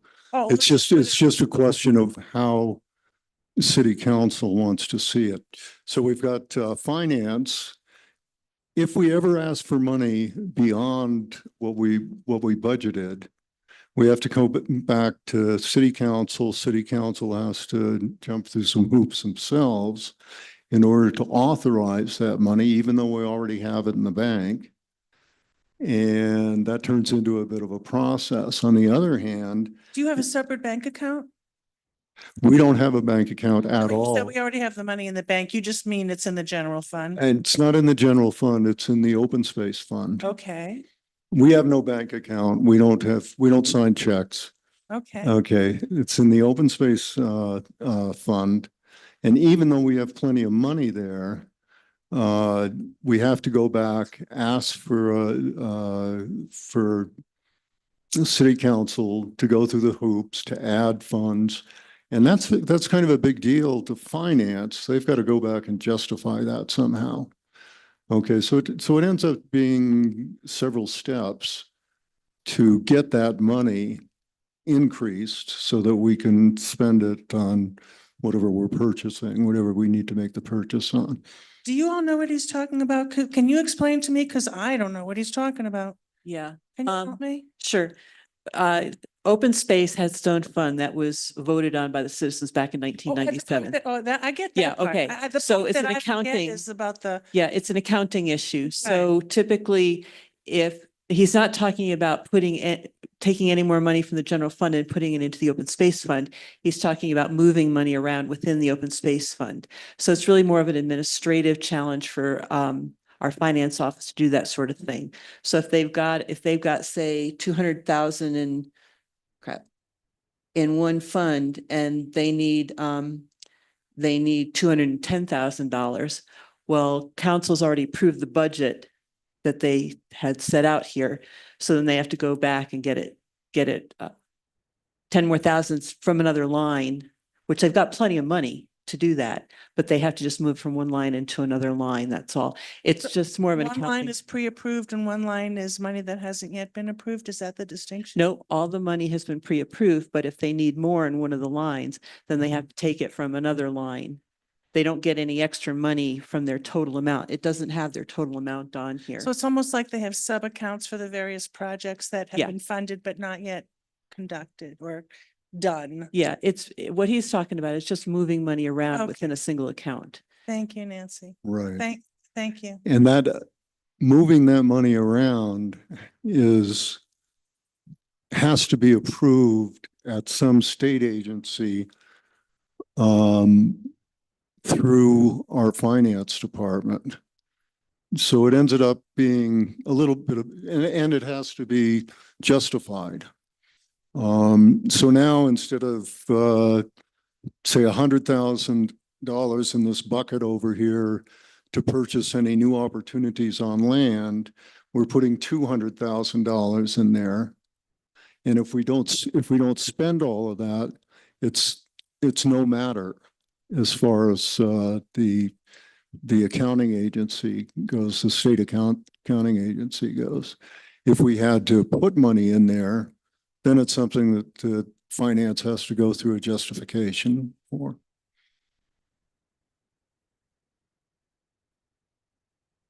When you say they have to go through justification, is that the same thing as saying that, city council has to approve the money as part of the budget? Is that what he's saying? No, there's another step in there. I mean, after we approve it, they still might not give it to you? No, after they approve it, they'll give it to us, but finance has to justify that movement of money to a state agency, the state accounting oversight agency. So they just explain, oh, what happened? Okay, that's no big deal. Yeah, okay. Judith? Thank you, Mayor.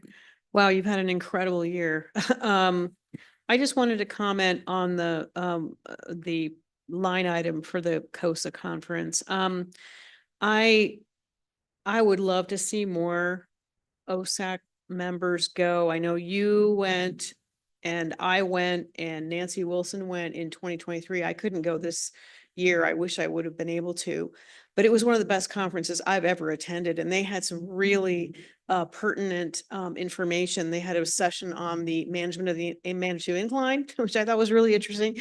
The Red Rocks open space, and they had a really interesting one on ADA compliant parks and open space and signage. So I would, if you want to trim that a little bit, but I certainly would love to, I'm planning to go in 2025 and I hope more board members can go. I thought it was an outstanding conference. So I'd Okay, be thanks, with leaving Judith. that $5,000 line item there for now. We'll look at that for sure.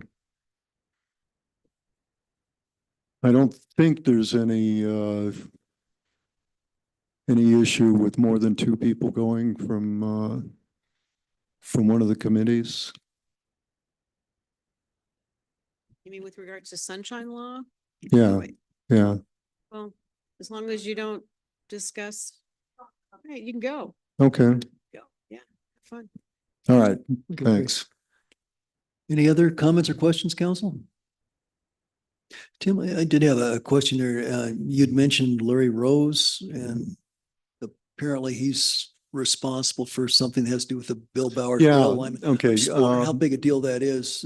Could some volunteers fix it, or I don't know what No, the nature of the it's problem not. is. Okay, here's the story.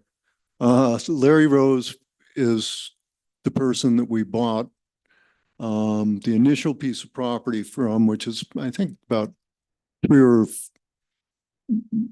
4 acres for $10,000. He sold it to us. It's over on the side of that canyon that goes down through Bill Bauer Park. It's not worth anything to anybody else. So he sold it to us for $10,000 with the understanding that that piece of property didn't go all the way down to the creek, and that we wanted that creek in order for the trail that we were contemplating building down there. Larry said that that's okay. He was going to give us a chunk of that property.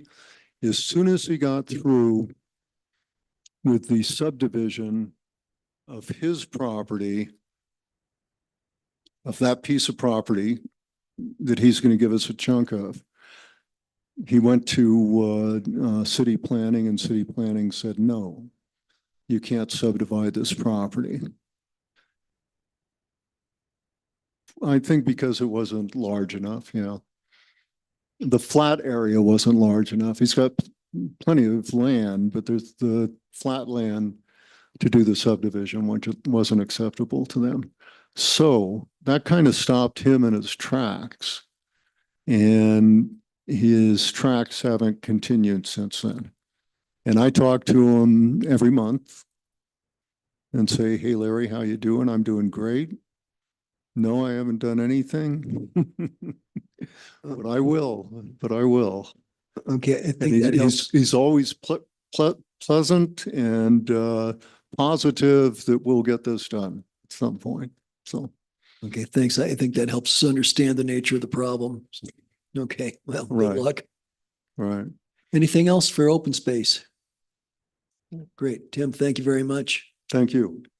And I'll mention Tim's been recovering from knee surgery, so it was something of an effort to get down here, but he seems to be doing fine. So thank you, Tim. We appreciate the extra effort. Thanks. Okay, and I think we're down to the last one. That's MAPS, the Mobility and Parking Board. Carl, I guess you're going to present for him? Great.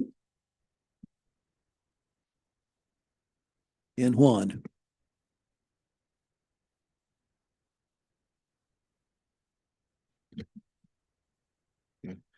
Juan Alvarez, Mobility and Parking Director. Good evening, Carl Stang, Vice Chair of the Mobility and Parking Board, 204 Crystal Park Road. All right, so the first page has our vision statement and members.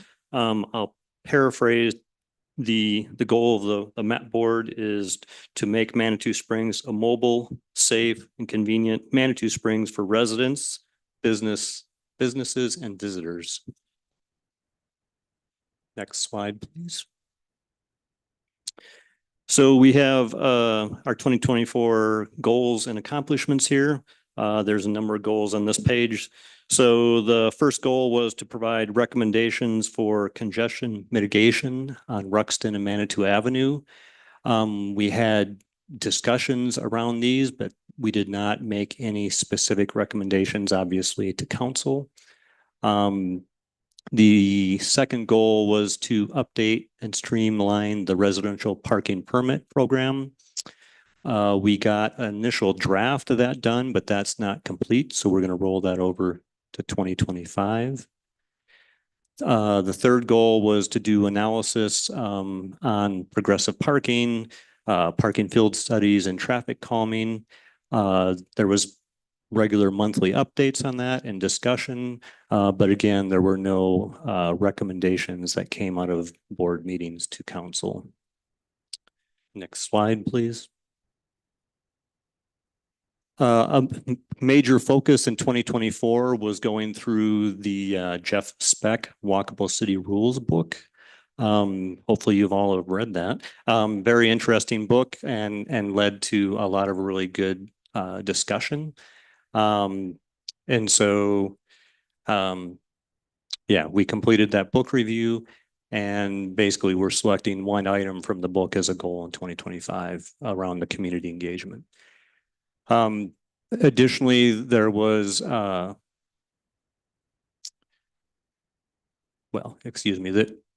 additionally, there was discussion around pilot projects.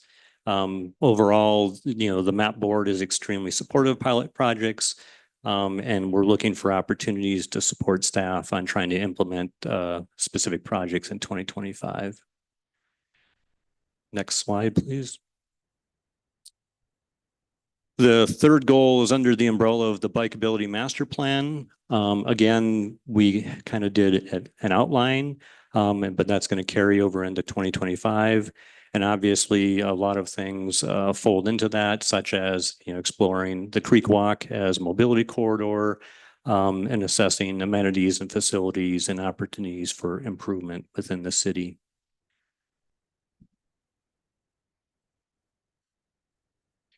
And yeah, we did not develop an action plan for the community engagement in 2024. All right, next.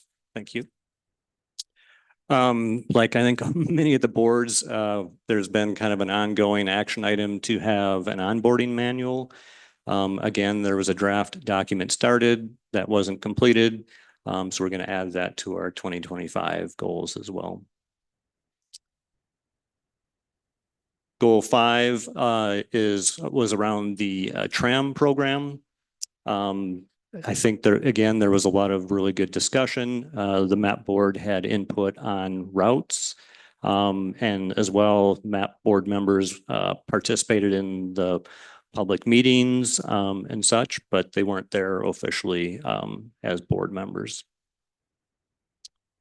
All right. So 2025 goals, we're going to try and have a much more targeted and focused set of goals for this year. So the first one is we expanded, if you will, the Bikeability Master Plan into a micro mobility master plan. So trying to focus on all modes. And then you can see in the bottom 3 bullets laying out a schedule for that. So setting the scope, an RFP, and then contract by the end of the year, because obviously we'll want professional help for that. Goal 2 is the public engagement event. So trying to collaborate with other organizations, including the chamber and so on, trying to identify some sort of event, whether that be a citywide bike walk to school day, work day. We can leave that open-ended, but trying to partner with various organizations to make that happen and have a meaningful event for the community. Next slide. One of our goals, is to provide feedback and input on the Mountain Metro routes. I feel from the map board perspective, it feels like I'm always like hearing that it's presented at council and then like, oh, gee, I wish we would have talked about that. And maybe we could have made some recommendations and maybe in having Mountain Metro present to the map board, maybe to help vet some of their presentation material such that maybe it's on more solid footing when it gets presented to council. So one of our goals is to try and be more engaged and proactive on that 6-month renewal of the Mountain Metro transit routes. And then the 4th goal is the RPP. So updating the residential permit program. That's definitely been out of date. And like I said, we have a draft started. And so we just need to keep that on our radar so we can get that accomplished this year. And with that, questions, would love to hear your feedback and guidance. Nancy? Yeah, Carl, thank you for saying about the Mountain Metro, because I feel like council and staff and MAPS board has been totally out of sync for the past couple of years. And it really concerns me because I know I, for one, every time a mobility question comes up, I go, has the MAPS board weighed in on this? And usually you haven't. So I am very excited that your intent is to be more proactive. And looking at your, I assumed that 2024 was the year of transition for you with new leadership and some new members. So I was willing to, overlook the fact that it didn't look like a whole lot got done by you guys in 2024 for various sundry reasons. But it is a concern of mine because I asked this question of Bill Kerner when he was sitting in your seat a year ago, I believe. Is the MAP board of value to the city? Does the MAP board feel that you're a value to the city? And I'm convinced you could be, but I'm not sure of how to squeeze that value out of you. And because something is not, in my opinion, something is not working currently. Yeah, I would. And I'm not attacking. It may sound like I'm not attacking. No, I fully get where you're coming from. And I agree, right? It feels like there's a timing and communication, just being out of sync. It feels like things like, the Mountain Metro is a perfect example, right? It comes to council and, we hear about it. And so it's us being more proactive and getting on our agendas and, kind of asking for the ability to provide input in advance. And so identifying those items and as well, you guys giving us input on, hey, we'd love to have you guys vet this and test this or, whatever, probe, ask questions. I think we'd be very open to that because we'd love to, provide more value for council and for the community. So for instance, are you aware that there's a meeting on December 3rd for the Dillon property? Yes. And Hiawatha Gardens, a council meeting on the Dillon property and the Hiawatha Gardens property? I know the Dillon, yes. Okay, because I think that, that might be a good time for you guys to show up or, at least for you to be aware of. And obviously I believe there's a community engagement next week on the Dillon. Right. So anyway, I just want to share those concerns with you that I've had for a while now about maps, because I remain convinced that you guys could be a valuable resource to the city, but currently it's not working. So I'm up for any suggestions, to hear any suggestions you might have or feedback for us. Thanks. Other comments? Judith? Thank you, Mayor. How often does the map board meet? Most boards meet once a month. Do you meet once a month? Or have you through 2024 been meeting once a month? So there's been some inconsistency there, right? Last year we took a long hiatus for the summer busy season. This year we've met pretty much every month, I believe, though we're taking the last few months off for the holiday season. So it's not quite every month. But I just asked because, you know, I had the same kind of reaction to the slide presentation. You had a lot of really robust goals. And while I appreciate Mayor Pro Tem's comments, I think that communication goes both ways. I think we as a council need to do a better job to make sure that we include you and keep you in the loop as well. It's not just you reaching out to us. I think we can do a much better job. You know, it's no secret that Mountain Metro continues to be a frustration for me and how they operate, but that's currently the system we have. So, but I also want to let you know that we understand that there are a number of really significant things going on that impact your ability to function. For example, Hiawatha Gardens, the future of Hiawatha Gardens, Creek Walk Phase 4 beginning. I think that it's beginning now, right? The Phase 4 is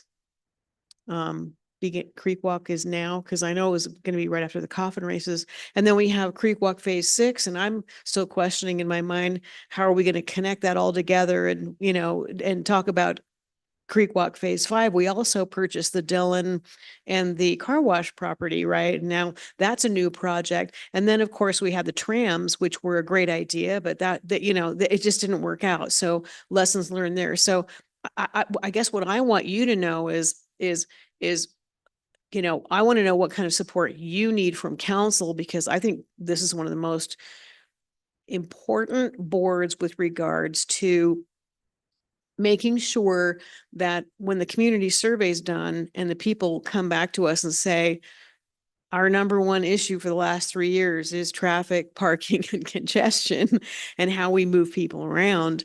And I also want to see Manitou become a micromobility destination. You come to Manitou, so it's also about marketing. It's about getting the chamber involved. So there's so many moving parts. So I really want you to know how much I appreciate you and understand the big, huge job that you have, and that I look forward to a better relationship and better communication with council and the mobility and parking board.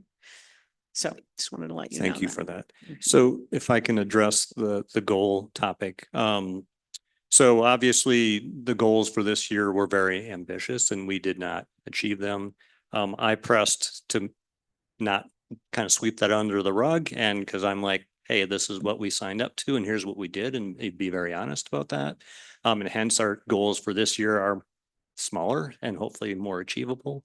And as well, one of the main action items that we discussed, and I'm really pressing as well, is making sure that we discuss our goals every month, and it's kind of a status update where, like, past meetings, it's kind of, we have to do the goals and then the year comes around and we whatever things pop up and you talk about it and we kind of lose sight of the goals. And so just really trying to integrate that into our agenda or our process to keep coming back to it and saying, hey, are we making it inroads? Are we accomplishing that? Such that by the end of the year, I can sit here and say, yeah, we've actually accomplished all our goals. So.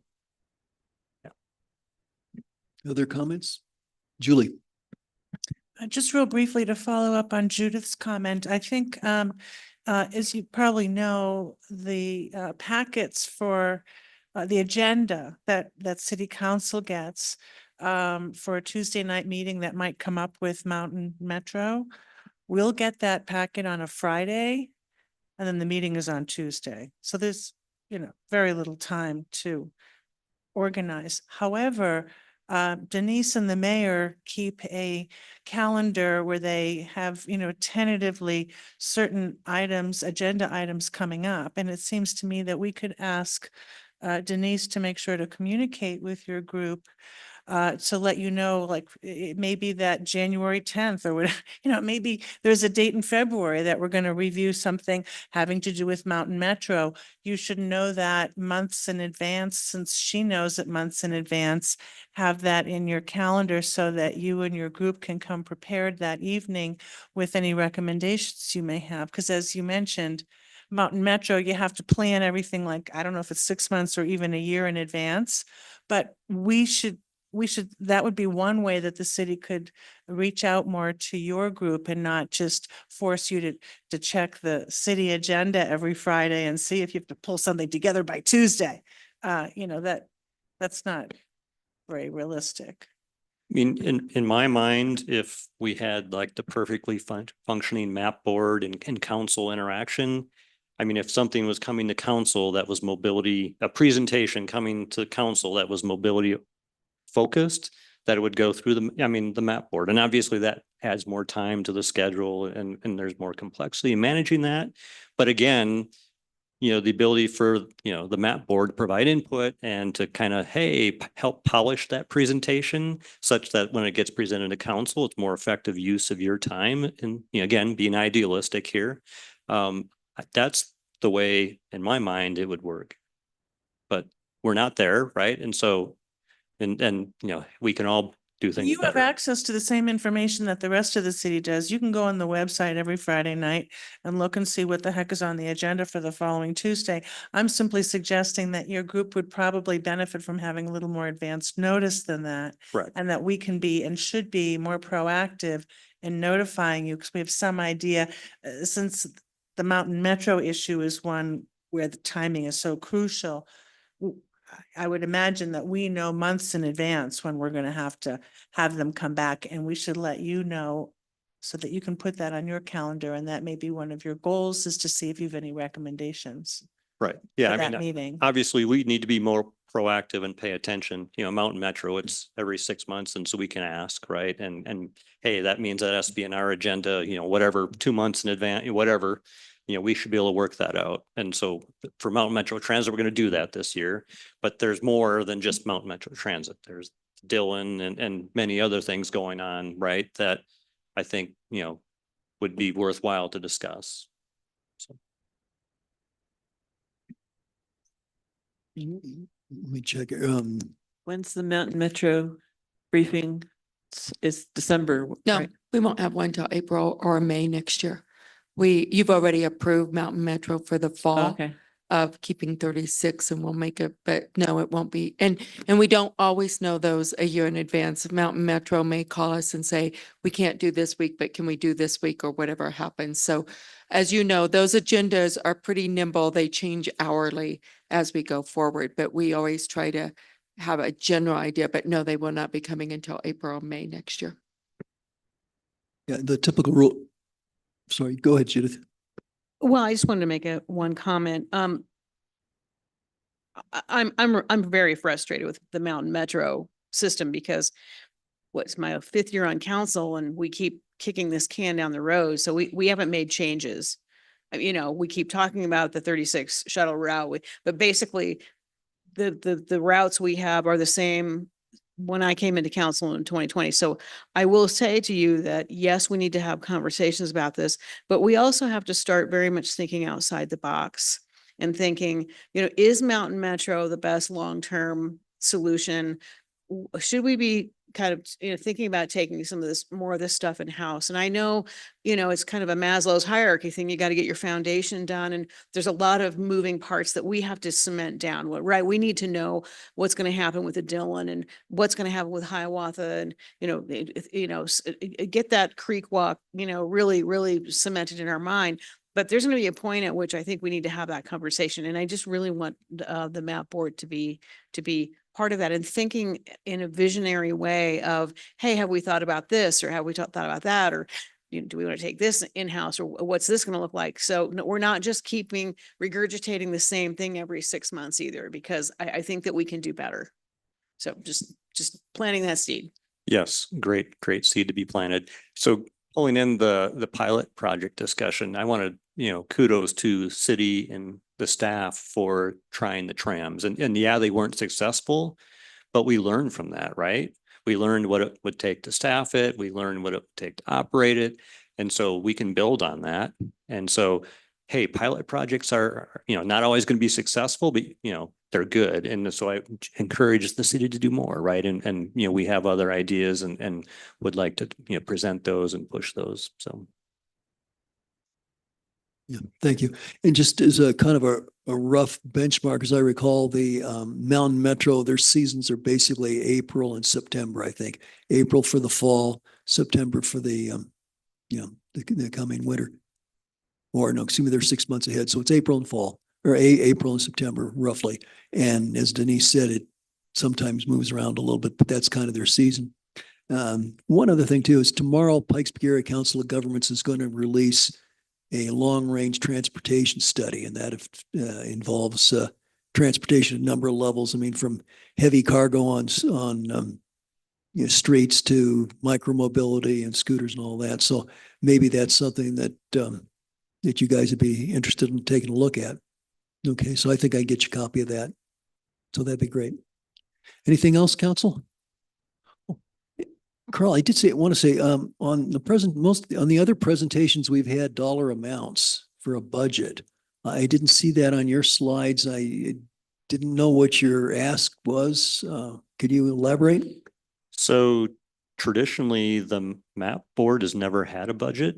I know last year I think we had 50,000 that did not get spent, and so we are not coming forward with any budget ask for 2025. Okay, thank you. That's helpful clarification. Denise? Mayor, all their things that they have in here as part of the enterprise budget. So we've all included that in the enterprise budget. So it's their projects are already there. Okay, great. Thank you. That helps. Can I ask a question about that? Does that include education if they want to send somebody to a conference, or if you want to read some other books besides Beck's book, because there's other really good books out there in addition to that one so is that inclusive of supporting the board members in getting what they need to function? Yeah, we do that in all the boards, Okay. right? So if there's a book that they want that's minimal cost, we can usually find that somewhere in a budget to make that happen. You're probably looking at $150. So you figure out, does that come out of office supplies or those type of things? If there is some type of conference that they want to attend, then it would just come out of the enterprise budget. Great, thank you. Anything else? I say, I know that a number of folks, including Natalie, have gone to like the Colorado Mobility Conference in the past, but it's all been self-funded. So yeah, financial help might encourage additional folks to try and attend. Thank you. All right, very good. Well, that takes us through our discussion items for this evening. We have received council correspondence. If anybody has anything. Judith? Wanted to put in another plug for the Climate Action Expo this Saturday here at City Hall. It's a potluck awards ceremony. We've maxed out on the tables that people are coming to bring information to you. Many nominations for awards, including I think the city has been nominated for 3 green awards. So hope you can come. It's free to all ages, and hope to see you 5 to 8 this Saturday right here. Thank you.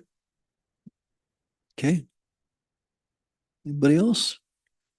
So I was contacted by a Manitou resident Friday, Chuck Smith. Some of you may know him. He was on city council long ago, and he also served on the planning commission. And the first was on the very first historic preservation commission.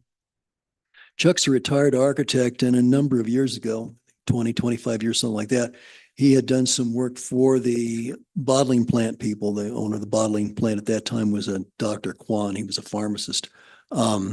Chuck was recently contacted by the current owners to help them evaluate the status of the building. So he has done a little work inspecting things up there. My understanding is they're looking at the wellhead that would supply the water to see if it's what kind of condition it's in. They need to test the water to see if it's good for bottling. So they're just making some very basic inquiries right now to assess what they've got. It's been the property's been mothballed for a number of years. You probably know that. They were kind of hard to work with when we were buying the property up there, for Serpentine Drive. But so there is some activity up there. They're doing some cleaning of the building. I'm not sure what, Chuck just kind of gave me that update. They have made a report that they have sent off to, I guess, the home office in New York or whatever. So just in case you're curious. Have anything else? Okay, city administrators report. Yeah, just a couple of quick things. This Friday is the Manitou Springs Volunteer Fire Department annual turkey shoot. So if you can attend, that will be this Friday. Also, November 21st is the community workshop for the Dillon Mobility Hub. So if you can put that on your calendar. And then I want to mention we are still collecting photographs for the photo contest that we do every year. So if you know somebody that has the photo contest that would be interested in submitting one, please follow up with that. As I mentioned, we will be sending out letters this week about the copper lead program. That's a federal state program that we have to follow. So we're following that up and we'll be getting letters to the residents. And then we have a phone number for them to call if they have questions and concerns as they receive those letters. So just ask them to please read that letter and then use that phone number to make the call, and we'll make sure that we have somebody there to answer those. The other thing I just want to mention is because we don't have a meeting before Thanksgiving, wishing all of you and all the residents a happy Thanksgiving as we move forward. And also just want to recognize the veterans that have served in the past, because yesterday was Veterans Day, and really want to thank all the veterans that have protected our country and our freedom, and thank them and their families for all that they've done. Excuse me, Denise, did you say we're not having a meeting before We Thanksgiving? have one the 19th, sorry, I think We we're the have one. 19th, so we do have the A 19th, week you're from right. tonight, we'll have a regular Done meeting. that twice, haven't I? I just think that it's before Thanksgiving because I will be out of town this Yeah, so weekend. Yeah, So we do have one on the 19th, so you're right. okay, right. Nancy, you have something you wanted to add? I just wanted to commend staff on what a great job they did in removing the snow. It was amazing watching the stuff and clearing the road. So thank you. Thank you. And one of the things that we've changed, and this is really under Roy's leadership, is we now have a SMOD, which is a snow manager on duty. So we have one line for everybody to call. And so then they can manage what's out and what needs to be done. And that has really helped with staff stress. And I think it's really gotten things done in a much quicker manner and get it reported accordingly. So that has been very efficient and effective. Great. No, if there's nothing else, we're adjourned.